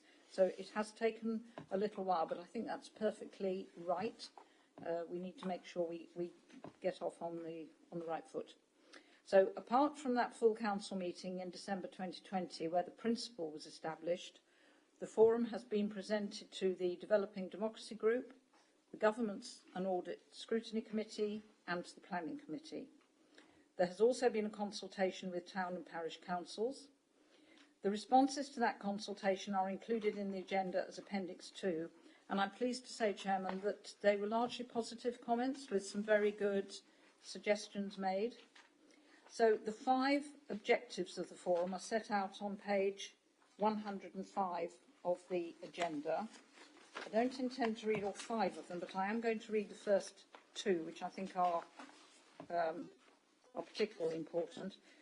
So they are to enhance member engagement in the planning application process in relation to those applications that will be reported to the Council's Planning Committee for determination, and to enable applicants and agents and officers to gain a better understanding of particular issues of concern and how proposals could be improved further. I have a few important points for you to note, really. This is not a decision-making body. That responsibility will remain with the Planning Committee, and it's especially important that members of the Planning Committee keep an open mind until an application does come before them for a decision. So all decision-making will be undertaken in accordance with the scheme of delegation and the terms of reference of the Planning Committee. Attendees of the Members' Forum will be able to ask questions and to ask for clarification on the detailed proposal, but will not be able to express a view. And apologies, Chairman, if I appear to be labouring that point, but it is really important. Neither is the forum an opportunity to lobby developers on a particular issue. It's an exchange of information and ideas. Some other important points to note. As I've said, originally it was envisaged that only members of the Planning Committee would take part in the forum, but following the various discussions and presentations that have been made, that's been expanded to include the relevant ward members and up to 2 elected representatives from the relevant town or parish councils. And we are now adding into that Braintree District county councillors, because I feel that particularly with the large developments, which are the ones that are likely to come before the Members' Forum and which may very well involve education, highways, health and so on, it's particularly important that county councillors should at least be able to be present and see what is proposed. So the membership list is set out on page 108 of the agenda, and as I say, we're adding county councillors to that. There will be training for everyone involved to understand the rules of engagement, if I can put it that way, and that will be given to all participants, and that training must be undertaken before participants are able to attend a meeting, similar to the way that members of the Planning Committee at the moment have to undergo training before they can attend and vote at a planning committee. Now, as the forum isn't a decision-making body, there will be the ability to hold meetings both in person and virtually, which I think will be helpful with attendance. With regards to the frequency of meetings, it's proposed that the forum meetings will take place every 3 weeks, and we will amend the frequency of planning committee meetings to 3 weeks rather than the current 2 weeks. Now, I think, Chairman, there's inevitably going to be an element of wait and see about this to see how the forum meetings pan out, because obviously it's largely going to depend on whether or not developers choose to engage. So, you know, it's going to be a little bit suck it and see as to frequency for the moment. I was asked a question last week by a member as to whether speculative proposals would be presented to the forum, as they felt it might seem odd to have unallocated sites presented to us, particularly if we had a local plan approved, which we've just done with allocated sites in it. Now, the answer is, as most members will know, we can't stop anyone bringing forward an application, whether it's speculative or otherwise. However, it is proposed that members' forums meetings will be included within the process for all planning performance agreements, that's PPAs. This is the pre-application service, which is already offered to developers at an early stage. So the members' forum meetings will be part of that. Now, the idea is that developers will be unable to cherry-pick whether they engage with officers or with the members' forum. They will have to engage with both. So they won't be able to say, I don't want to take part in and pay for the pre-application process, but, oh, I would like to come and talk to the members' forum. They will have to do both. Now, we know that many developers feel it is helpful and beneficial to go down the PPA route, but some decide not to engage early on. Those of us on the planning committee, I think, are well aware of that and sometimes who they are. In these circumstances, they won't be able to cherry pick. So I think if a developer is one that chooses not to engage early on, then you won't see them at members' forum. So I hope that sort of answers the query from the councillor on that particular issue. I do think, actually, there will be an advantage in the forum seeing speculative developments early on, because, after all, if an application, a speculative one, is going to come to planning committee, isn't it a good thing that we at least see it early on, see what is proposed, so that we have some idea of what a developer is planning before it comes to us at committee? Now, it is intended that the forum will apply to major applications. That's the larger ones, over 10 homes, and the larger sort of commercial applications. But we do recognise that sometimes smaller developments of 5 or 6 homes are significant, especially to the smaller villages. So the planning development manager, in consultation with the chair and vice chair of the members' forum, does have the discretion to invite other applicants to attend, even if they don't actually meet the threshold of a major application. And that will be where a proposal is considered to be significant. So I think finally, Chairman, in addition to those amendments I moved earlier, I would just remind members of the two sort of minor amendments, the typos that I mentioned.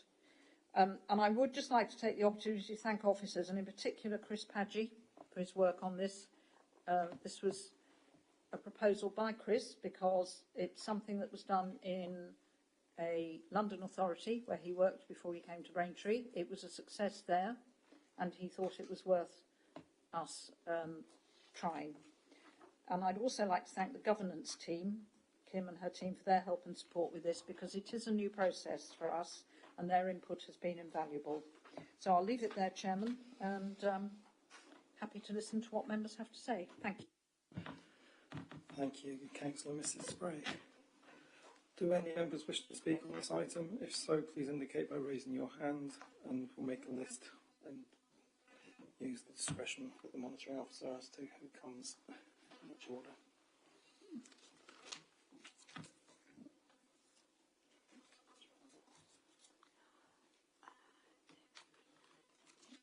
Councillor Abbott.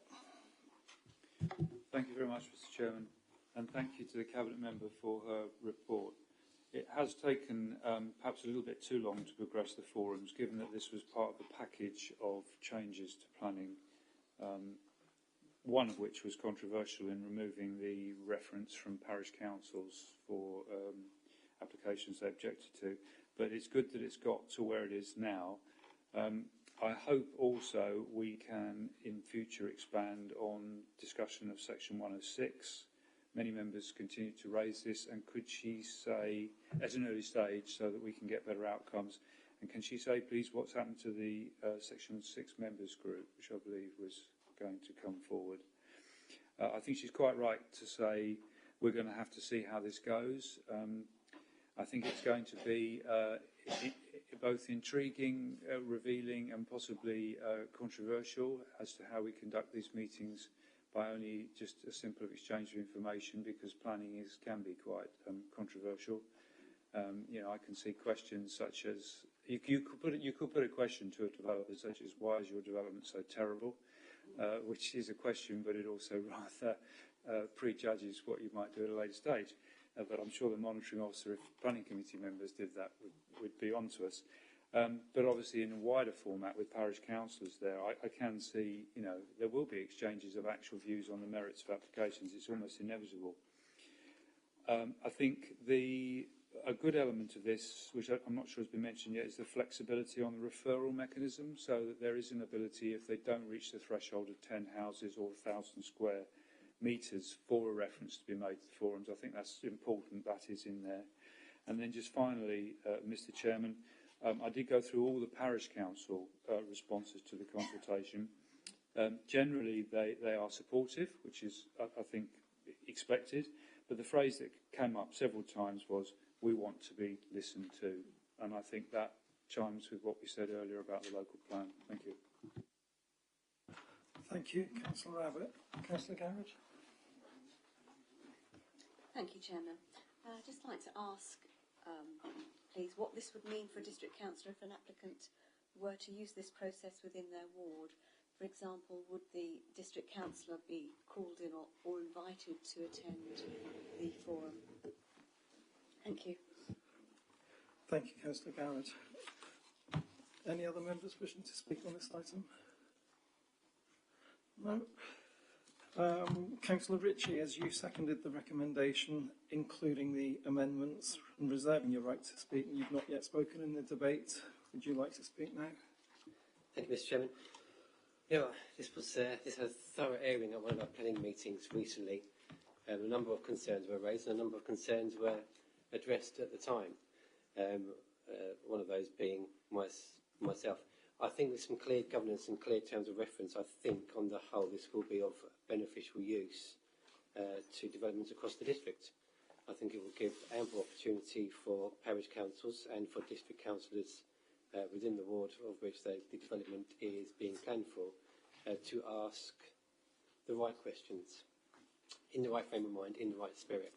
And I think so long as the terms of reference are tight enough, I think it will be of huge benefit to our communities that we represent to be able to have this engagement with developments, with developers who are planning developments within our wards. On the whole, I'm supportive of this members' forum, and I think, just like Councillor Abbott said, I think it would be worthwhile to reflect on a few once we've got a few under our belt, and I'm sure Christopher Padgett will give some advice as to how we carry them forward. But happy to support this recommendation. Thank you, Mr. Chairman. Thank you, Councillor Ritchie. Councillor Mrs. Spray, is the proposal of the recommendation and amendments. Would you like to reply to the speeches before we put the recommendations to the vote? Please do not introduce any new matters. Thank you. Thank you, Chairman. Yes, thank you. And thank you, members, for your comments. To Councillor Abbott's comment, yes, I agree. Flexibility on the referral is good, and the point was made in more than one place about smaller developments having a significant impact, particularly on some of our villages, which is why it was decided that they may be included. It's going to depend on circumstances for each one, but I absolutely agree with that. And I understand the responses from parish councils. We want to be listened to. Yes, I mean, I think we do listen now, but this is another opportunity for them. Doesn't always mean that their objections to developments are going to be upheld.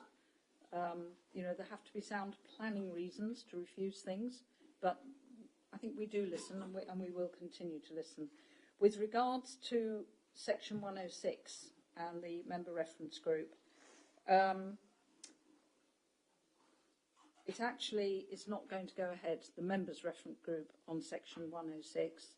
It is going to be taken up, and it's actually started already and is continuing this week, by Councillor Radley's scrutiny committee.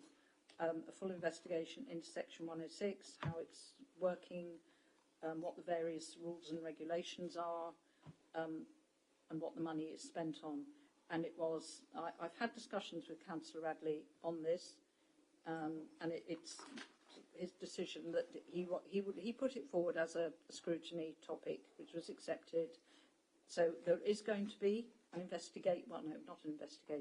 a look at Section 106, but it's going to be done by that committee and not by a member reference group. I think I'll leave it there at that at the moment. Councillor Garrett, you will, as a ward member, get notice of meetings, and the aim, Chairman, is that it won't be compulsory for ward members to attend, but obviously it's to their advantage, I think, if they can do so. Officers will prepare a briefing note for all attendees to summarise the proposal they're going to be looking at, I think any planning policy issues and any key planning issues arising from the proposal, so that all ward members will have a small amount of information beforehand. You won't be going into it completely blind. That briefing note will contain only factual information. It won't give an officer view on the scheme for obvious reasons. And it's also envisaged that applicants will prepare an information pack which they would circulate in advance to the meeting, to all attendees. So I think that will be helpful. But I hope that that answers that question. There will be preparation and information in advance. And finally, very much appreciate Councillor Ritchie's seconding this and his comments on it. Yes, it is different. And if you are a bit of a planning nut, which I suppose I can call myself, it is quite exciting actually. It's certainly going to be different, and I think we will try it and we will see how it goes. There's always a possibility that in a year or so's time, when we've done a few, that I will be back here suggesting some amendments and tweaks to it. But let's see it. Right, I think that's it from me, Chairman. Thank you. Thank you, Mrs. Spray. And it's for the relative newbies, isn't it? But we're not going to in the usual way. So, members, the recommendations set out on page 103 of the agenda, plus the amendments that you've heard, have been moved and seconded. All those in favour, please indicate.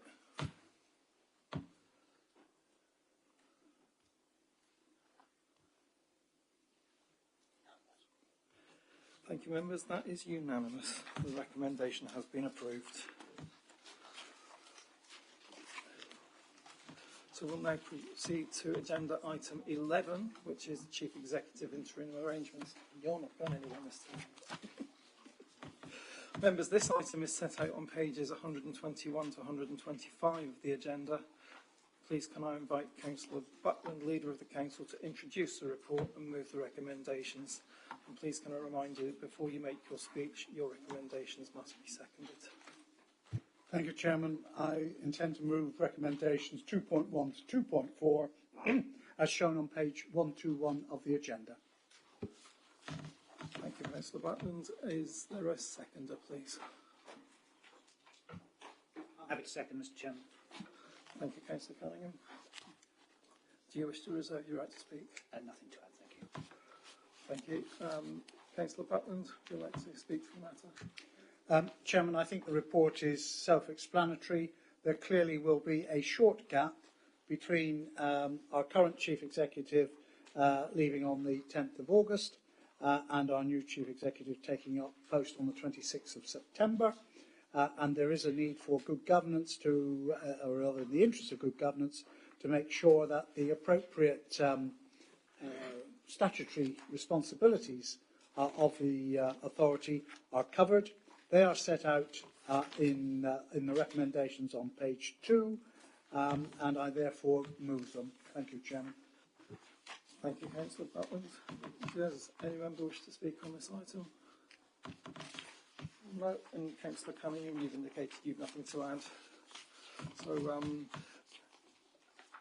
there's nothing to reply to, Councillor Butland, so I guess we'll just put it to the vote. So members, the recommendations set out on page 121 of the agenda have been moved and seconded, and all those in favour, please indicate.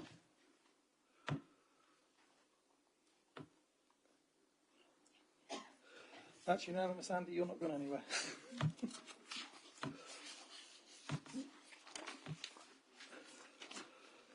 Thank you, members. We'll now proceed to agenda item 12, which is Climate Change Strategy Monitoring and Reporting Plan. And this item is set out on pages 126 to 173 of the agenda.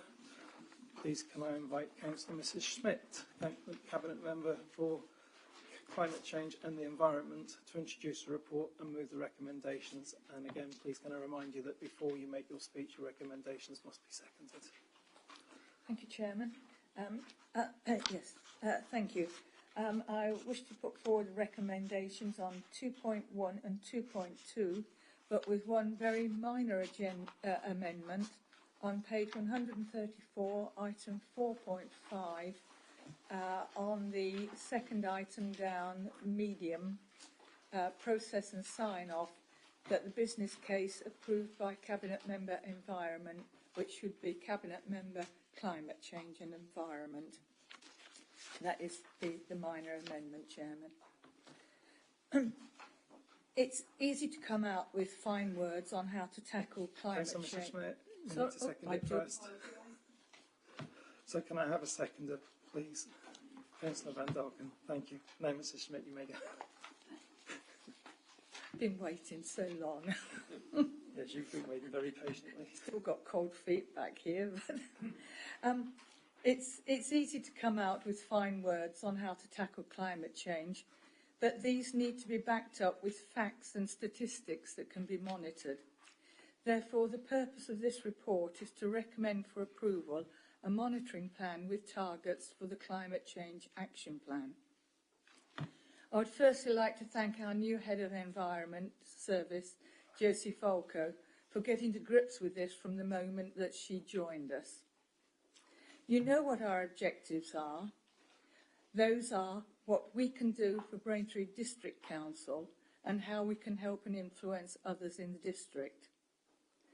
As we are still awaiting the secondary legislation of the Environment Bill, which means we cannot complete all of our aims. Item 3.16 is a reminder of our 7 key themes and all of the actions on the initial action plan that Council have seen before have now been uploaded onto the Pentana system. 39 of the initial actions relate to BDC's climate impact and 34 to supporting the wider district.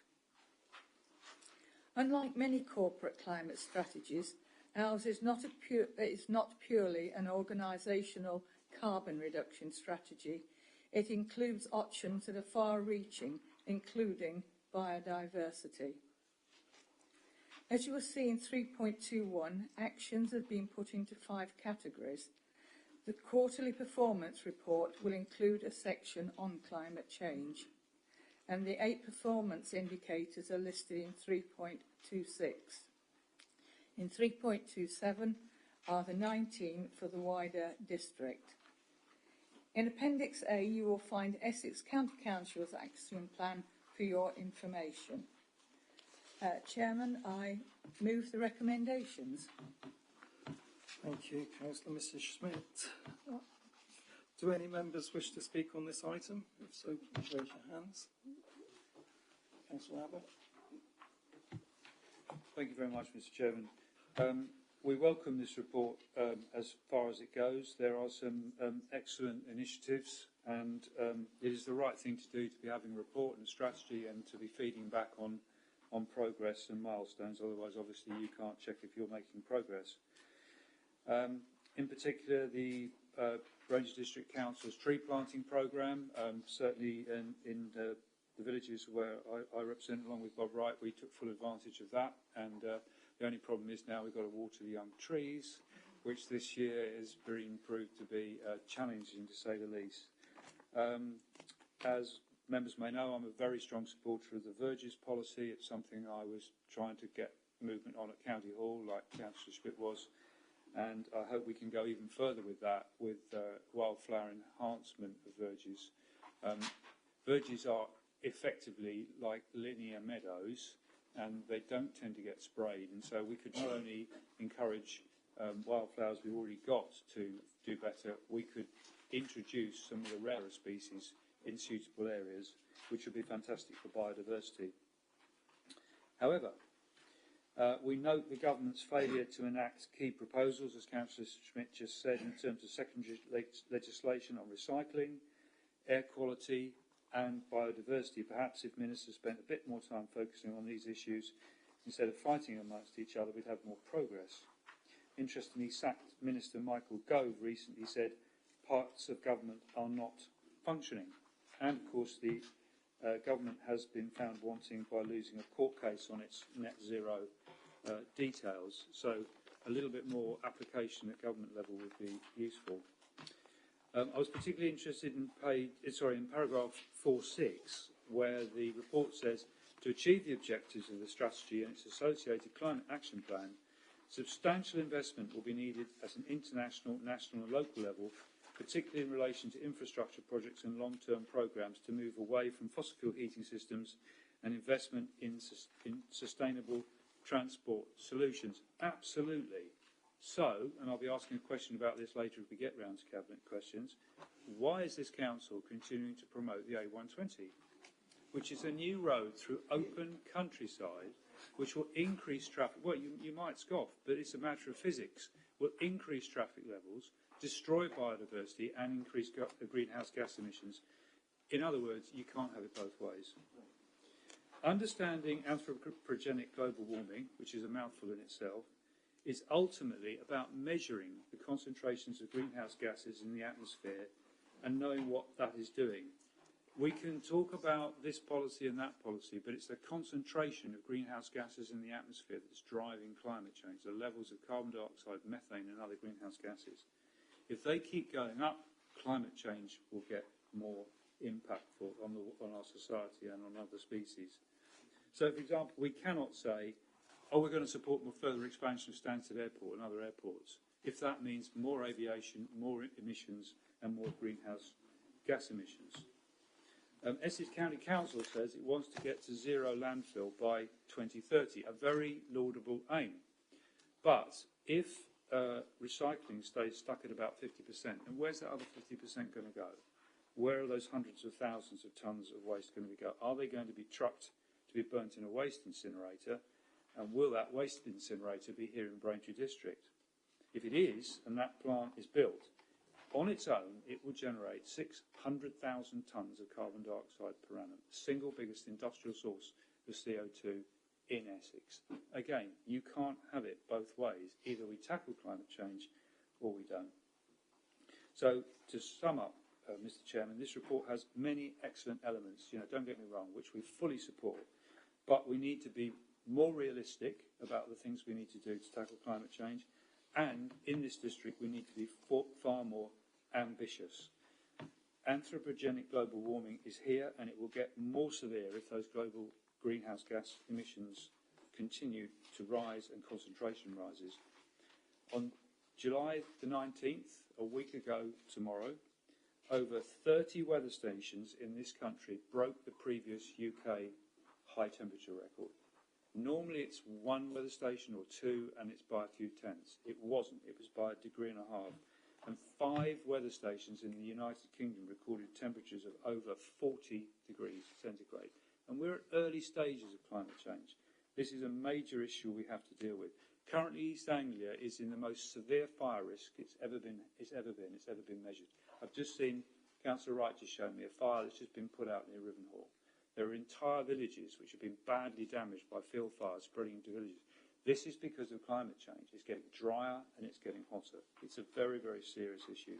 So we need to do far more. We need to progress on those community woodlands. We need to be far more ambitious on energy efficiency.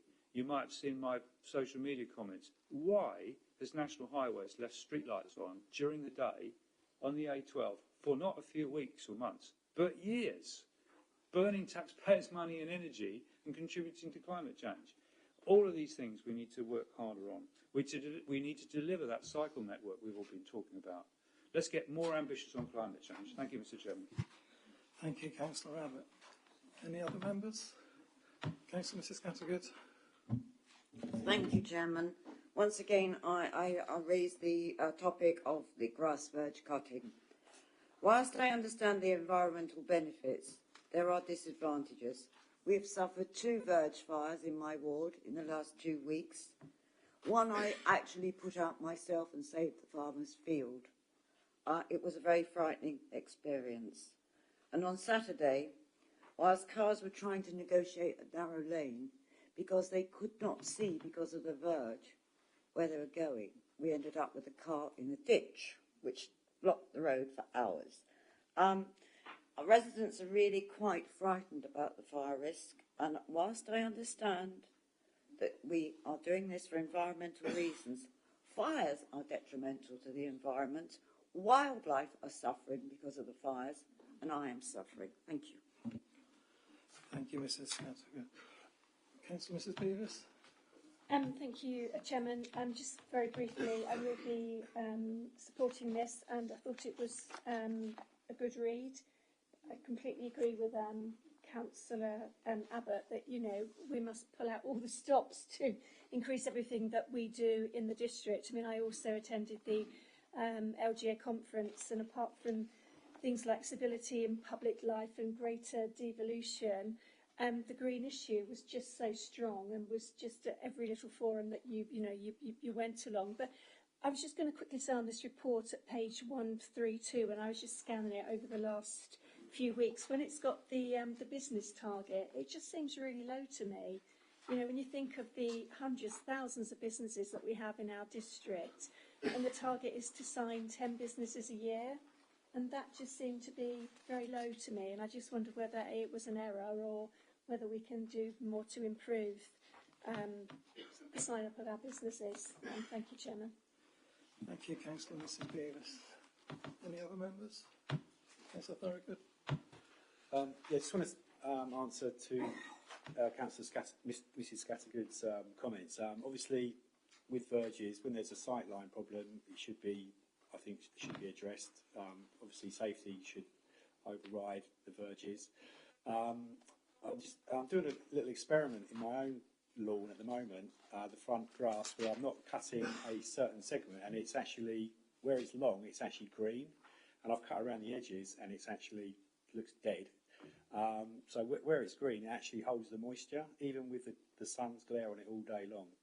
And I can send you a photograph of that. I'm not saying that obviously verges can catch fire, but where it's longer, it actually retains the moisture.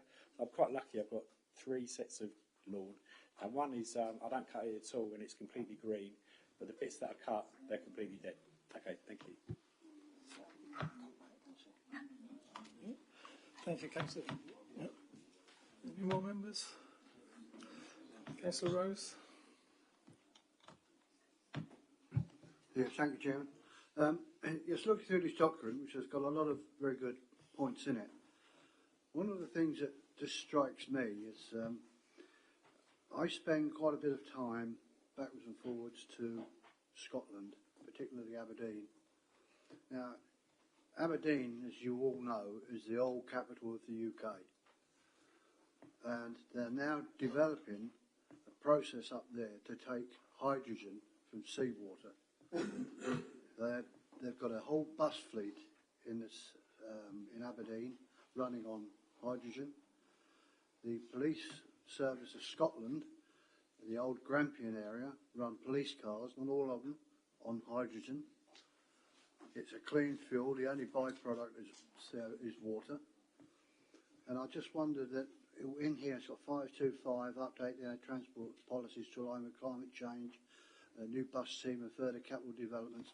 I just wonder if we can't encourage government to start looking at this hydrogen, because it will reduce our dependency on fuel coming from Eastern Europe.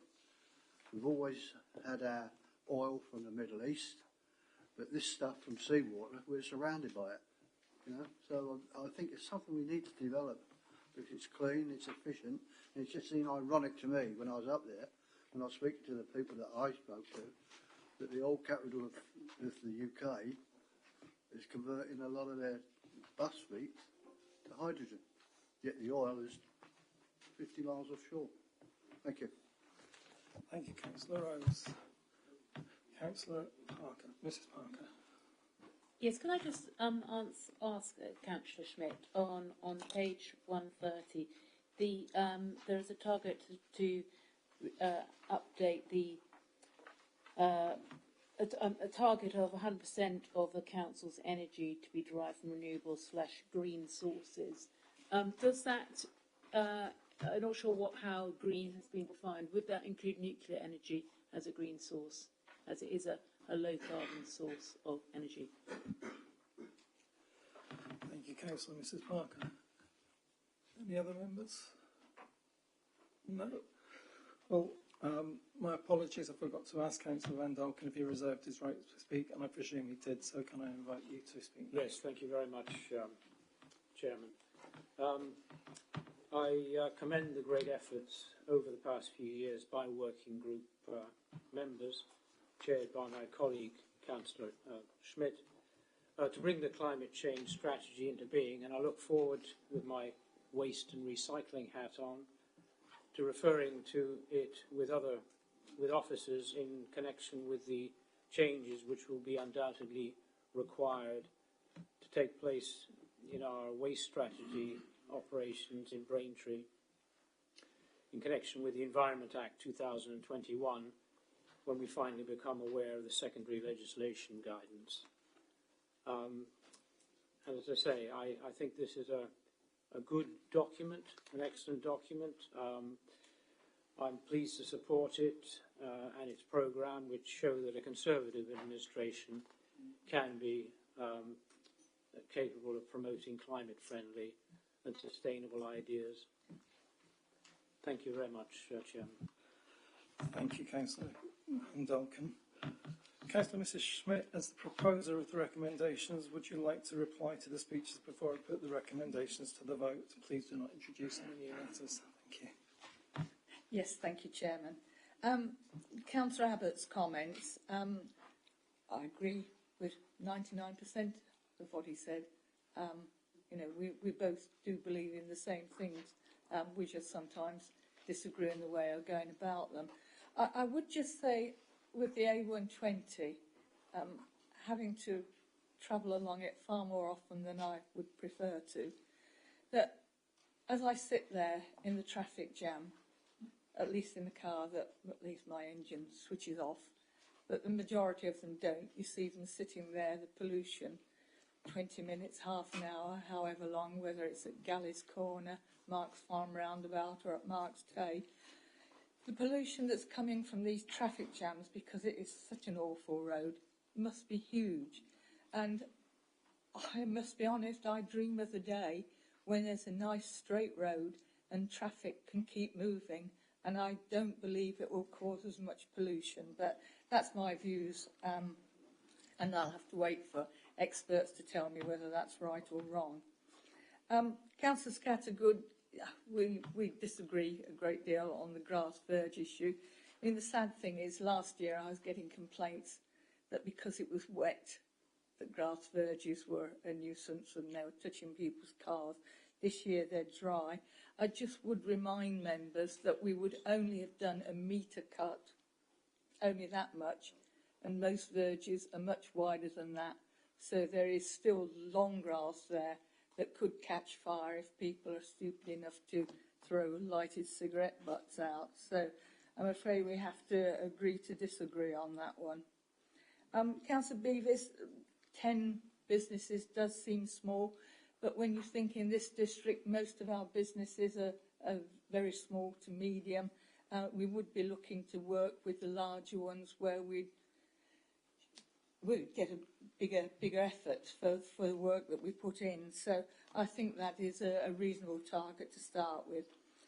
Councillor Thorogood, the system is there. If a corner or sight line needs cutting, the request has to be put in and it will be cut. That was not a problem in the first 2 years, and it hasn't been a problem this year. Councillor Rose, yes, hydrogen. It's like small nuclear reactors and all the other wonderful things that come along. Something we can't do anything about. We have to wait for governments or people with the money. Hydrogen does sound good, but sadly, like so many things, it does have its disadvantages as well as its advantages. You need big storage points for hydrogen. But as I said, it's one of the many things that people far above us are looking at. Councillor Parker. Oh, yes, that's why I've written 130. Sorry, I couldn't think why I put 130.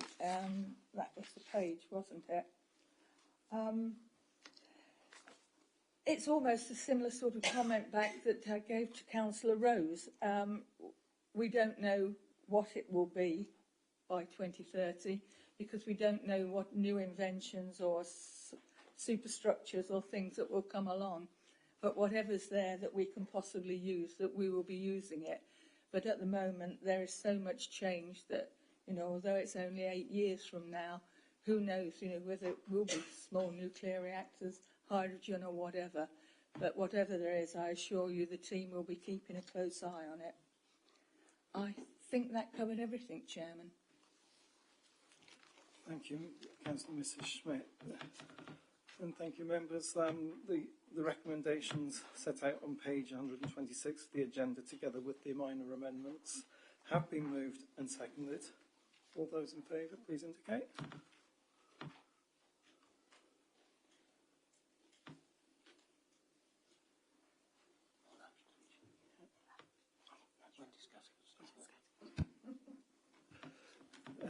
Any against? An abstention. Thank you, members. That is approved. So we'll now proceed to agenda item 13, which is the Cabinet's report to full Council. Before opening this item, I'll remind members that they may put up to 2 questions to the Cabinet, which will be responded to by the Leader or relevant Cabinet member. Councillor Abbott, as the Leader of the Opposition, may put up to 4 questions to the Cabinet.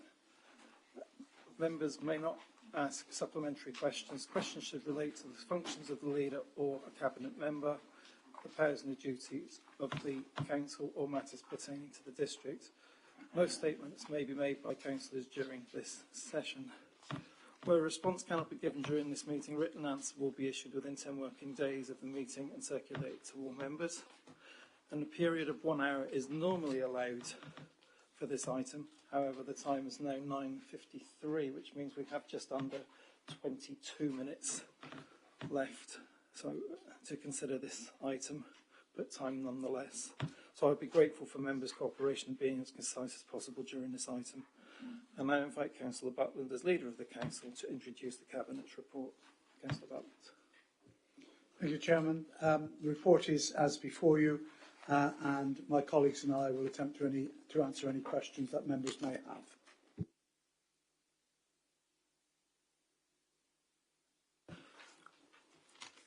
Thank you, Councillor Butland. Do any members have any questions for Councillor Butland or any member of the Cabinet? If you wish to speak, please indicate.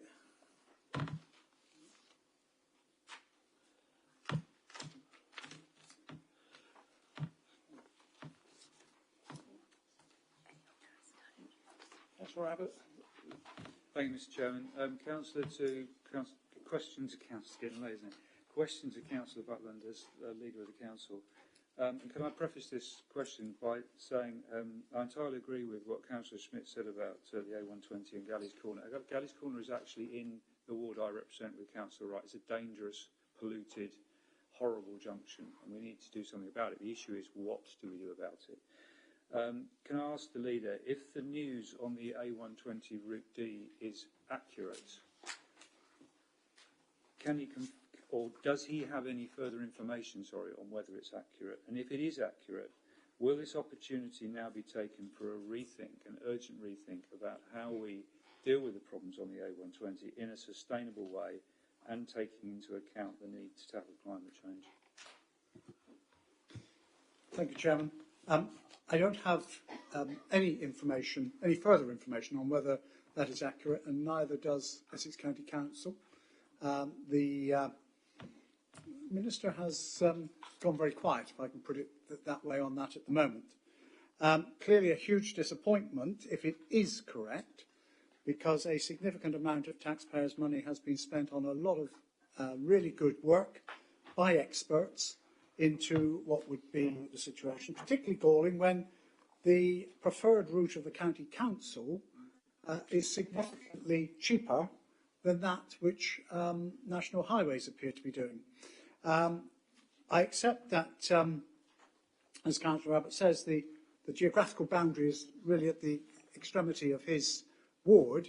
The pollution comes clearly back into the wards that I represent, along with Councillors Cunningham and Ritchie, and Councillor McRae and Councillor Mrs Cunningham represent, because that, McKee rather, beg your pardon, Councillor McKee, there's a name from the past,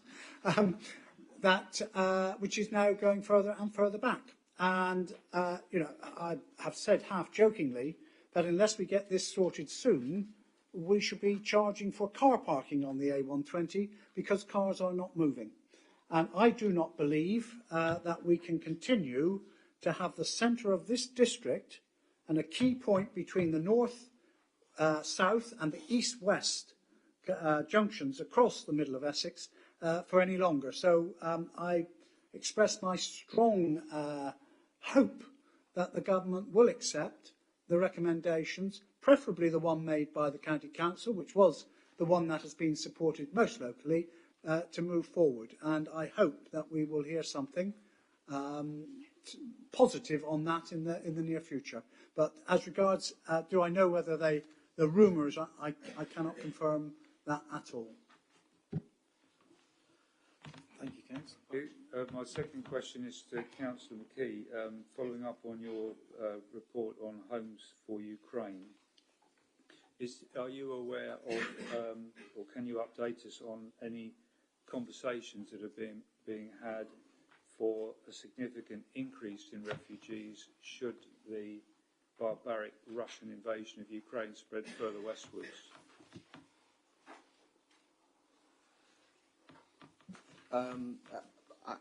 I can. I think the latest estimate is 140 something currently, but we don't get notification when guests. The process is, because I am one.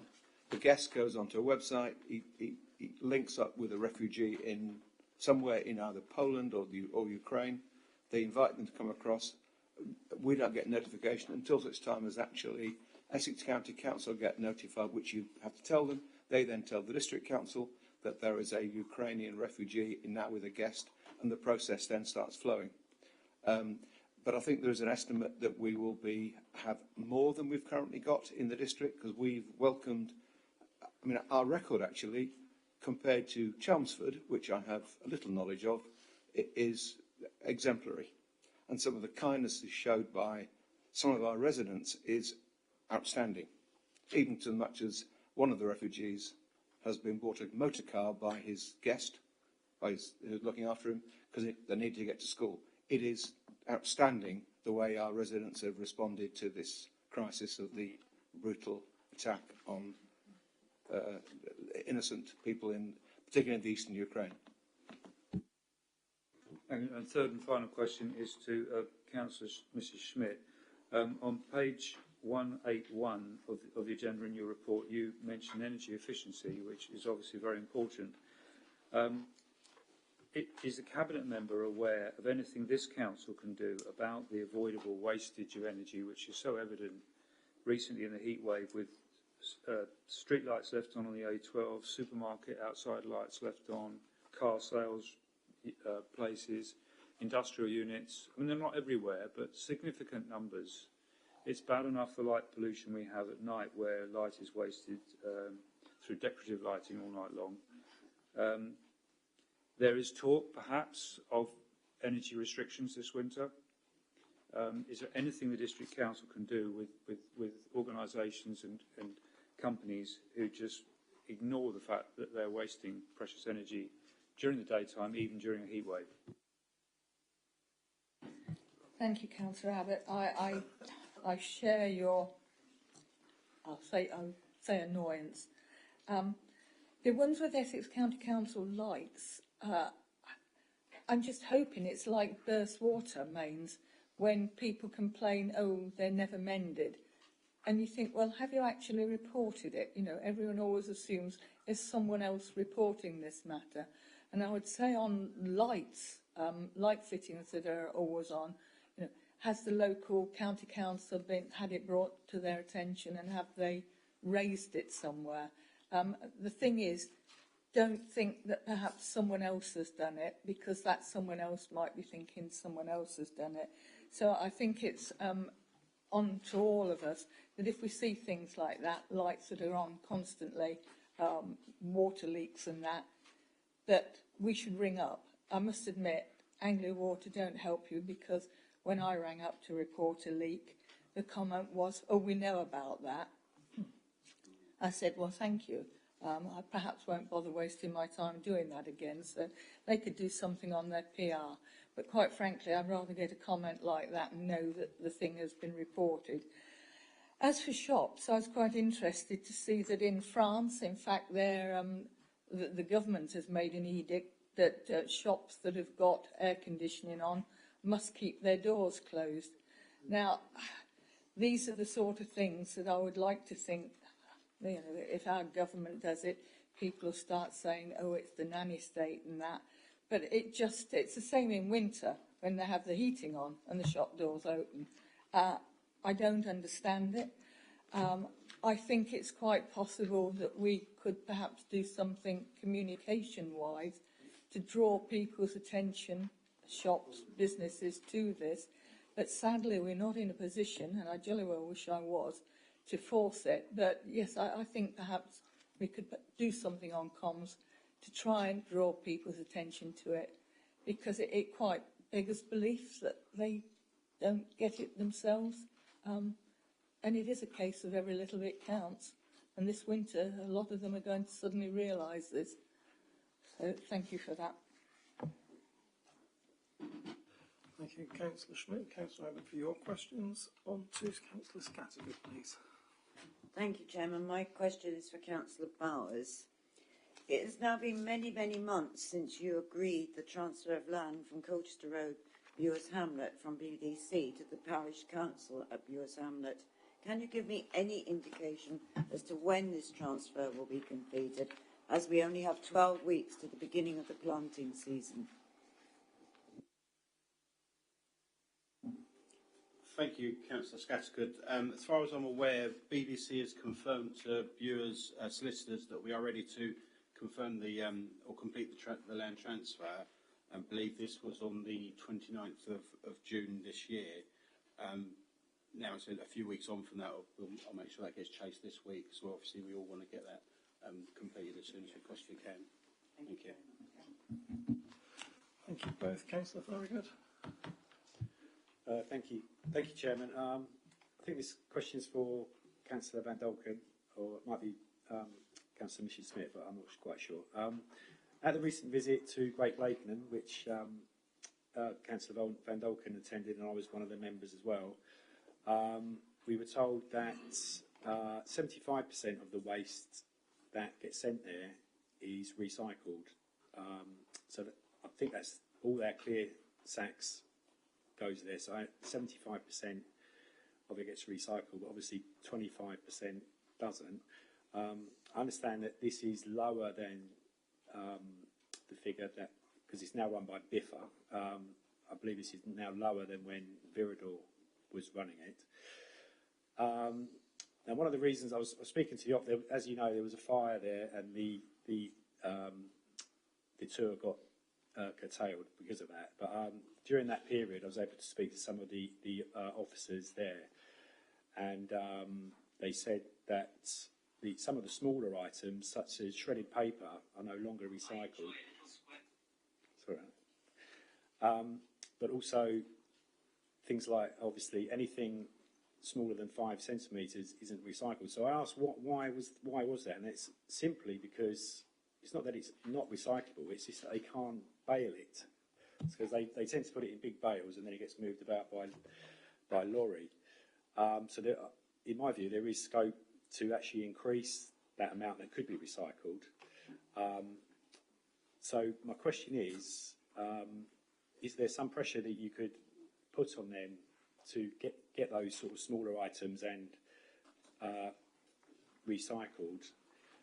Or is there some new advice that we could tell residents about those smaller items so that it can be included to be recycled? And also, lastly, just that 25%, although we need to finish that tour because it was curtailed and it hasn't. I don't believe it's been rearranged. I must assume that the 25% that doesn't get recycled goes to the incinerator next door to be incinerated. Thank you. Thank you for your question, Councillor Thorogood. Yes, that was a sad day, and it rained as well. Various questions there. I recall as well, we were told 75% of what goes in there is baled and then sent out to be recycled. I was aware that, for instance, shredded paper could not be handled by such a facility because it just turns to mush, and that would happen to to any small pieces of paper, I guess, and they can't be it can't be baled appropriately. My understanding, like yours, I think, is that the 25% goes to the nearby incinerator, which I believe does provide heat to or hot water. I think that's the case. I'm not sure. The basic question you asked is whether we can put any pressure on them to change things to increase the amount that's eventually recycled. And I don't know the answer to that question.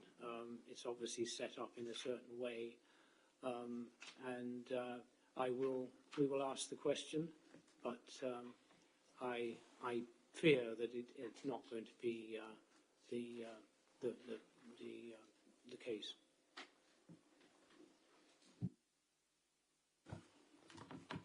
Thank you. Councillor Mrs. Beavis. Thank you. Excuse me. Thank you, Mr. Chairman. Two quick questions, and I'm happy for a written, mindful of the time.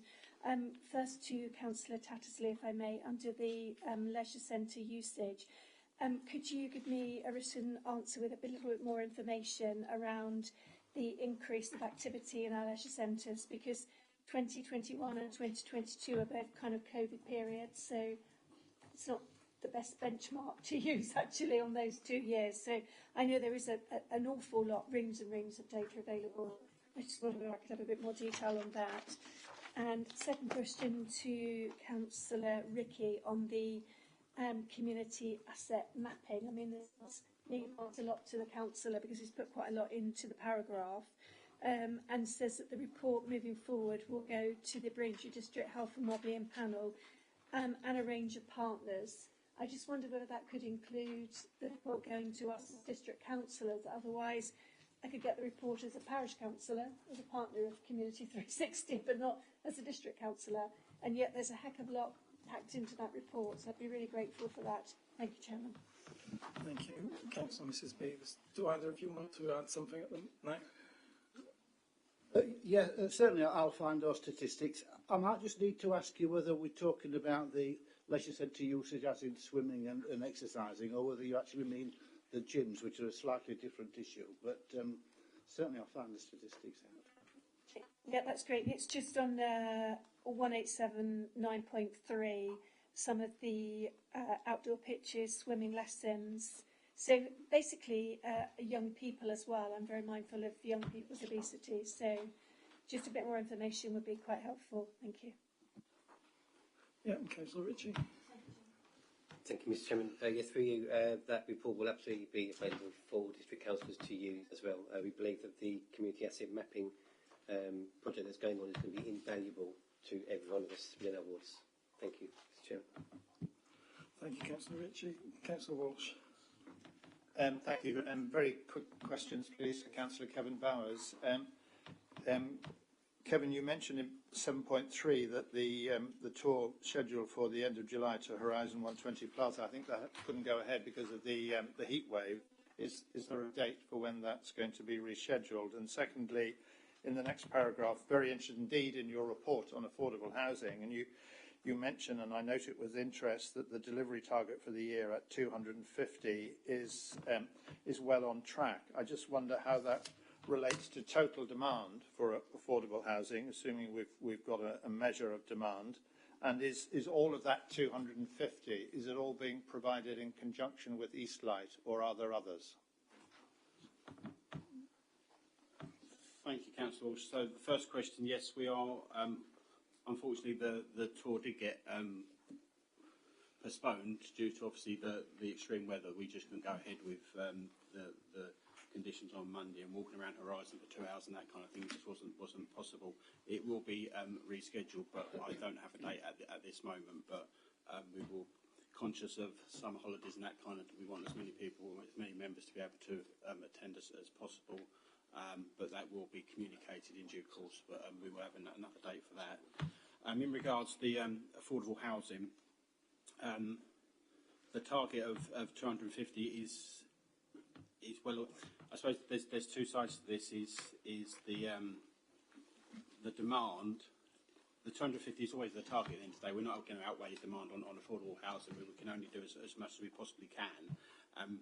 We well exceeded that in the last 2 years actually, and last year was the most affordable housing this council has ever produced. So we will never outstrip demand, but we can only do as much as we can. But in your point about Eastlight, we work with a number of housing associations. So 200, whatever the number we would deliver is not just with one housing association. We work with a number of providers to aid the best possible delivery for the district. Thank you. Thank you, Councillor Bowers. Councillor Mrs. Parker. Thank you. I have 3 questions, one for Councillor Spray and 2 short questions for Councillor Schmidt, if that's okay. If I could do them all at once, as they're fairly short. You can only have 2, Mrs. Parker. Sorry? You can only have 2 questions. Oh, in that case, I shall have to try and decide which ones I shall ask then. Okay.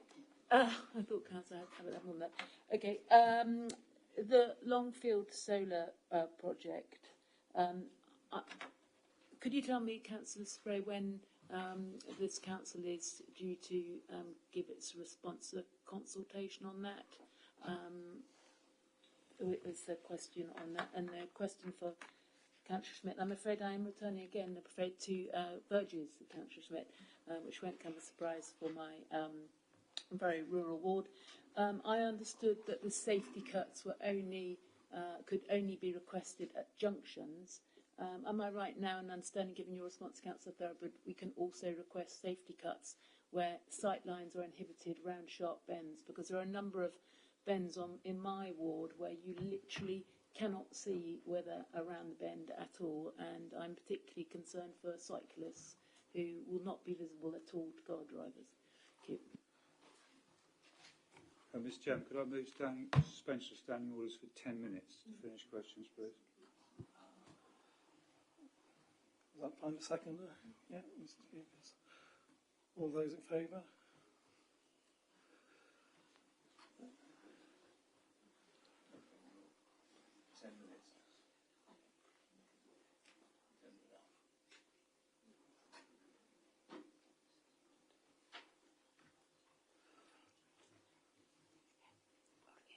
Any against?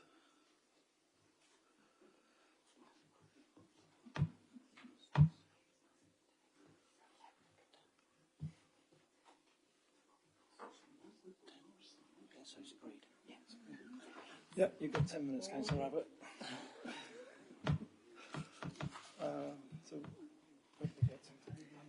So, Chairman, it's for Councillor Spray and Councillor Smith just to reply to Councillor Parker's question, then we'll take Councillor Weeks' questions. Thank you, Kim. Thank you, Chairman. Yes, happy to reply to Councillor Parker's question on the Longfield Solar Project. The date for our submission is the 17th of August. We won't give them very long for this, and it's really important that we don't miss that date, because that's the submission back to the Planning Inspectorate, and if we miss that, then our submission won't be accepted. It has proved very difficult to get in the diaries a meeting for the local plan subcommittee, given that it's August and so on. So the submission is going to be emailed around to the members of the local plan subcommittee to read through. About 40 to 50 pages, I'm afraid, but those of us on the planning committee that will be an absolute breeze. We will wait and see. You'll only have a few days, I'm afraid, because timescales are very tight, to get your comments back on that submission, and I'll obviously submit mine as well. And officers will then put together their submission, taking into account any comments, and we will get it back into PINS by the 17th of August. We are a consultee on this. It's an NSIP, Nationally Significant Infrastructure Project, so we are not the decision makers, but we are an important consultee. Hope that answers the question. Thank you. Thank you, Councillor Mrs Spray. And Councillor Mrs Schmidt. Thank you, Chairman. Councillor Parker, there's bends and there's bends. And all roads have got bends in, and when you think it was only a metre cut, then it very much depends on the bend. If it's a really sharp one, then we would consider it. Each one's looked at in its own merits. But, as I said, it is only a metre cut. It really doesn't make that much of a difference. And, you know, people on country lanes have just got to be careful. They had to be careful when it was cut. Grass grows very quickly. Within weeks it would have regrown. So again, users have got to just beware on country roads. But if you've got a particular one, then put it in and the staff will adjudicate on it. Thank you, Councillor Mrs Schmidt. And Councillor Mrs Parker, your third question you can, of course, put in as a written question and submit that and get an answer through the normal channels. Councillor Mrs Weeks. Thank you, Mr Chairman. I have a question for Councillor Wendy Schmidt regarding the use of the weed killer, glyphosate, noted in the Cabinet's report on page 183 on the weed control programme. We know that BDC trials of alternatives to glyphosate were mixed, and that it appears from the report that BDC may continue to use this chemical. Given the concerns about the potential impact on biodiversity, surely this would be the wrong thing to do. And is the Cabinet member aware of the decisions by other authorities in Essex to phase out the use of glyphosate? These include Colchester Borough Council and Rochford District Council. Thank you. Councillor Mrs Schmidt. Thank you, Chairman. Yes, Councillor Wicks, thank you. Yes, we did a very in-depth 3-year trial, and the results are quite obvious that all other methods are not as successful, and that would be obvious to anyone.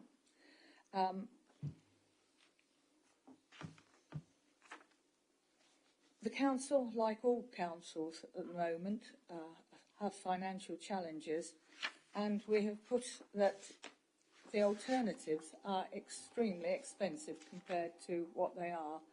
And so we've come to the conclusion that because of that, that it will have to go into the budget setting to be based on its merits against all of the others because of the quite considerable costs. But you will have heard this evening that not everybody feels the same way. It's sad, but we have Brighton Council, the Green Council of the country. There's been nothing but complaints because of their lack of weed control. I don't call them weeds, to me they're wildflowers, but to the public they're weeds. And I'm sure you've come across these comments. I mean, the people in Brighton are very, very displeased. They think their town looks scruffy, it looks awful and messy because of the lack of weed control. So it's always very difficult. I have received some very unpleasant comments over the last 3 years just about not cutting grass verges. I foresee far more unpleasant comments coming about our lack of weed control. Chelmsford City Council, they have left some of their parks and areas for the grass, the wildflowers to grow, and they too are getting a huge amount of opposition from the members of the public. It's a really, really difficult one. Some people really don't think or care about climate change, which is really sad because this last few weeks should have brought the message home. But then those who do think about it, some think that just by doing a bit of recycling or having a nice new shiny electric car, that's their bit done. But it's more than, as I've said earlier, about reducing carbon. It's about biodiversity. I've said it in this chamber so often before. Without bees and insects, we don't have most foodstuffs. And it's trying to make people understand this, but a lot don't. As I said, we get a lot of abuse, a lot of comments, and this particular one, we have still got within the law another 3 years to go. It will go along with all other budget items to be looked at on its merits, because all the other ways forward, they are very expensive, and in many cases, they're far less satisfactory. And as I said, we will get many members of the public complaining about it. So it's going to have to take its chance with the budget statements this year. Thank you, Ms. Schmidt. Any other questions? Or you're all keen to get out of here, so let's wrap it up.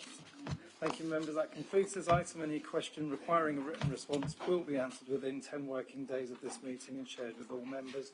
And of course, if you do have any other questions in the meantime, submit them via the governance team, and the same treatment will be given to those. So, members, as there are no further business items on the agenda, this concludes our business for this meeting of full council. But before closing the meeting, please can I remind members that the next meeting of full council will be held on the 10th of October, minus Mr. Wright. So once again, we'll say thank you very much, Andy, and good night. So the webcast of this meeting will be published on the council's YouTube channel as soon as possible, and if you have any feedback, please provide it directly to Emma or Kim. Thank you, members, for the evening, and those watching on YouTube, and good night.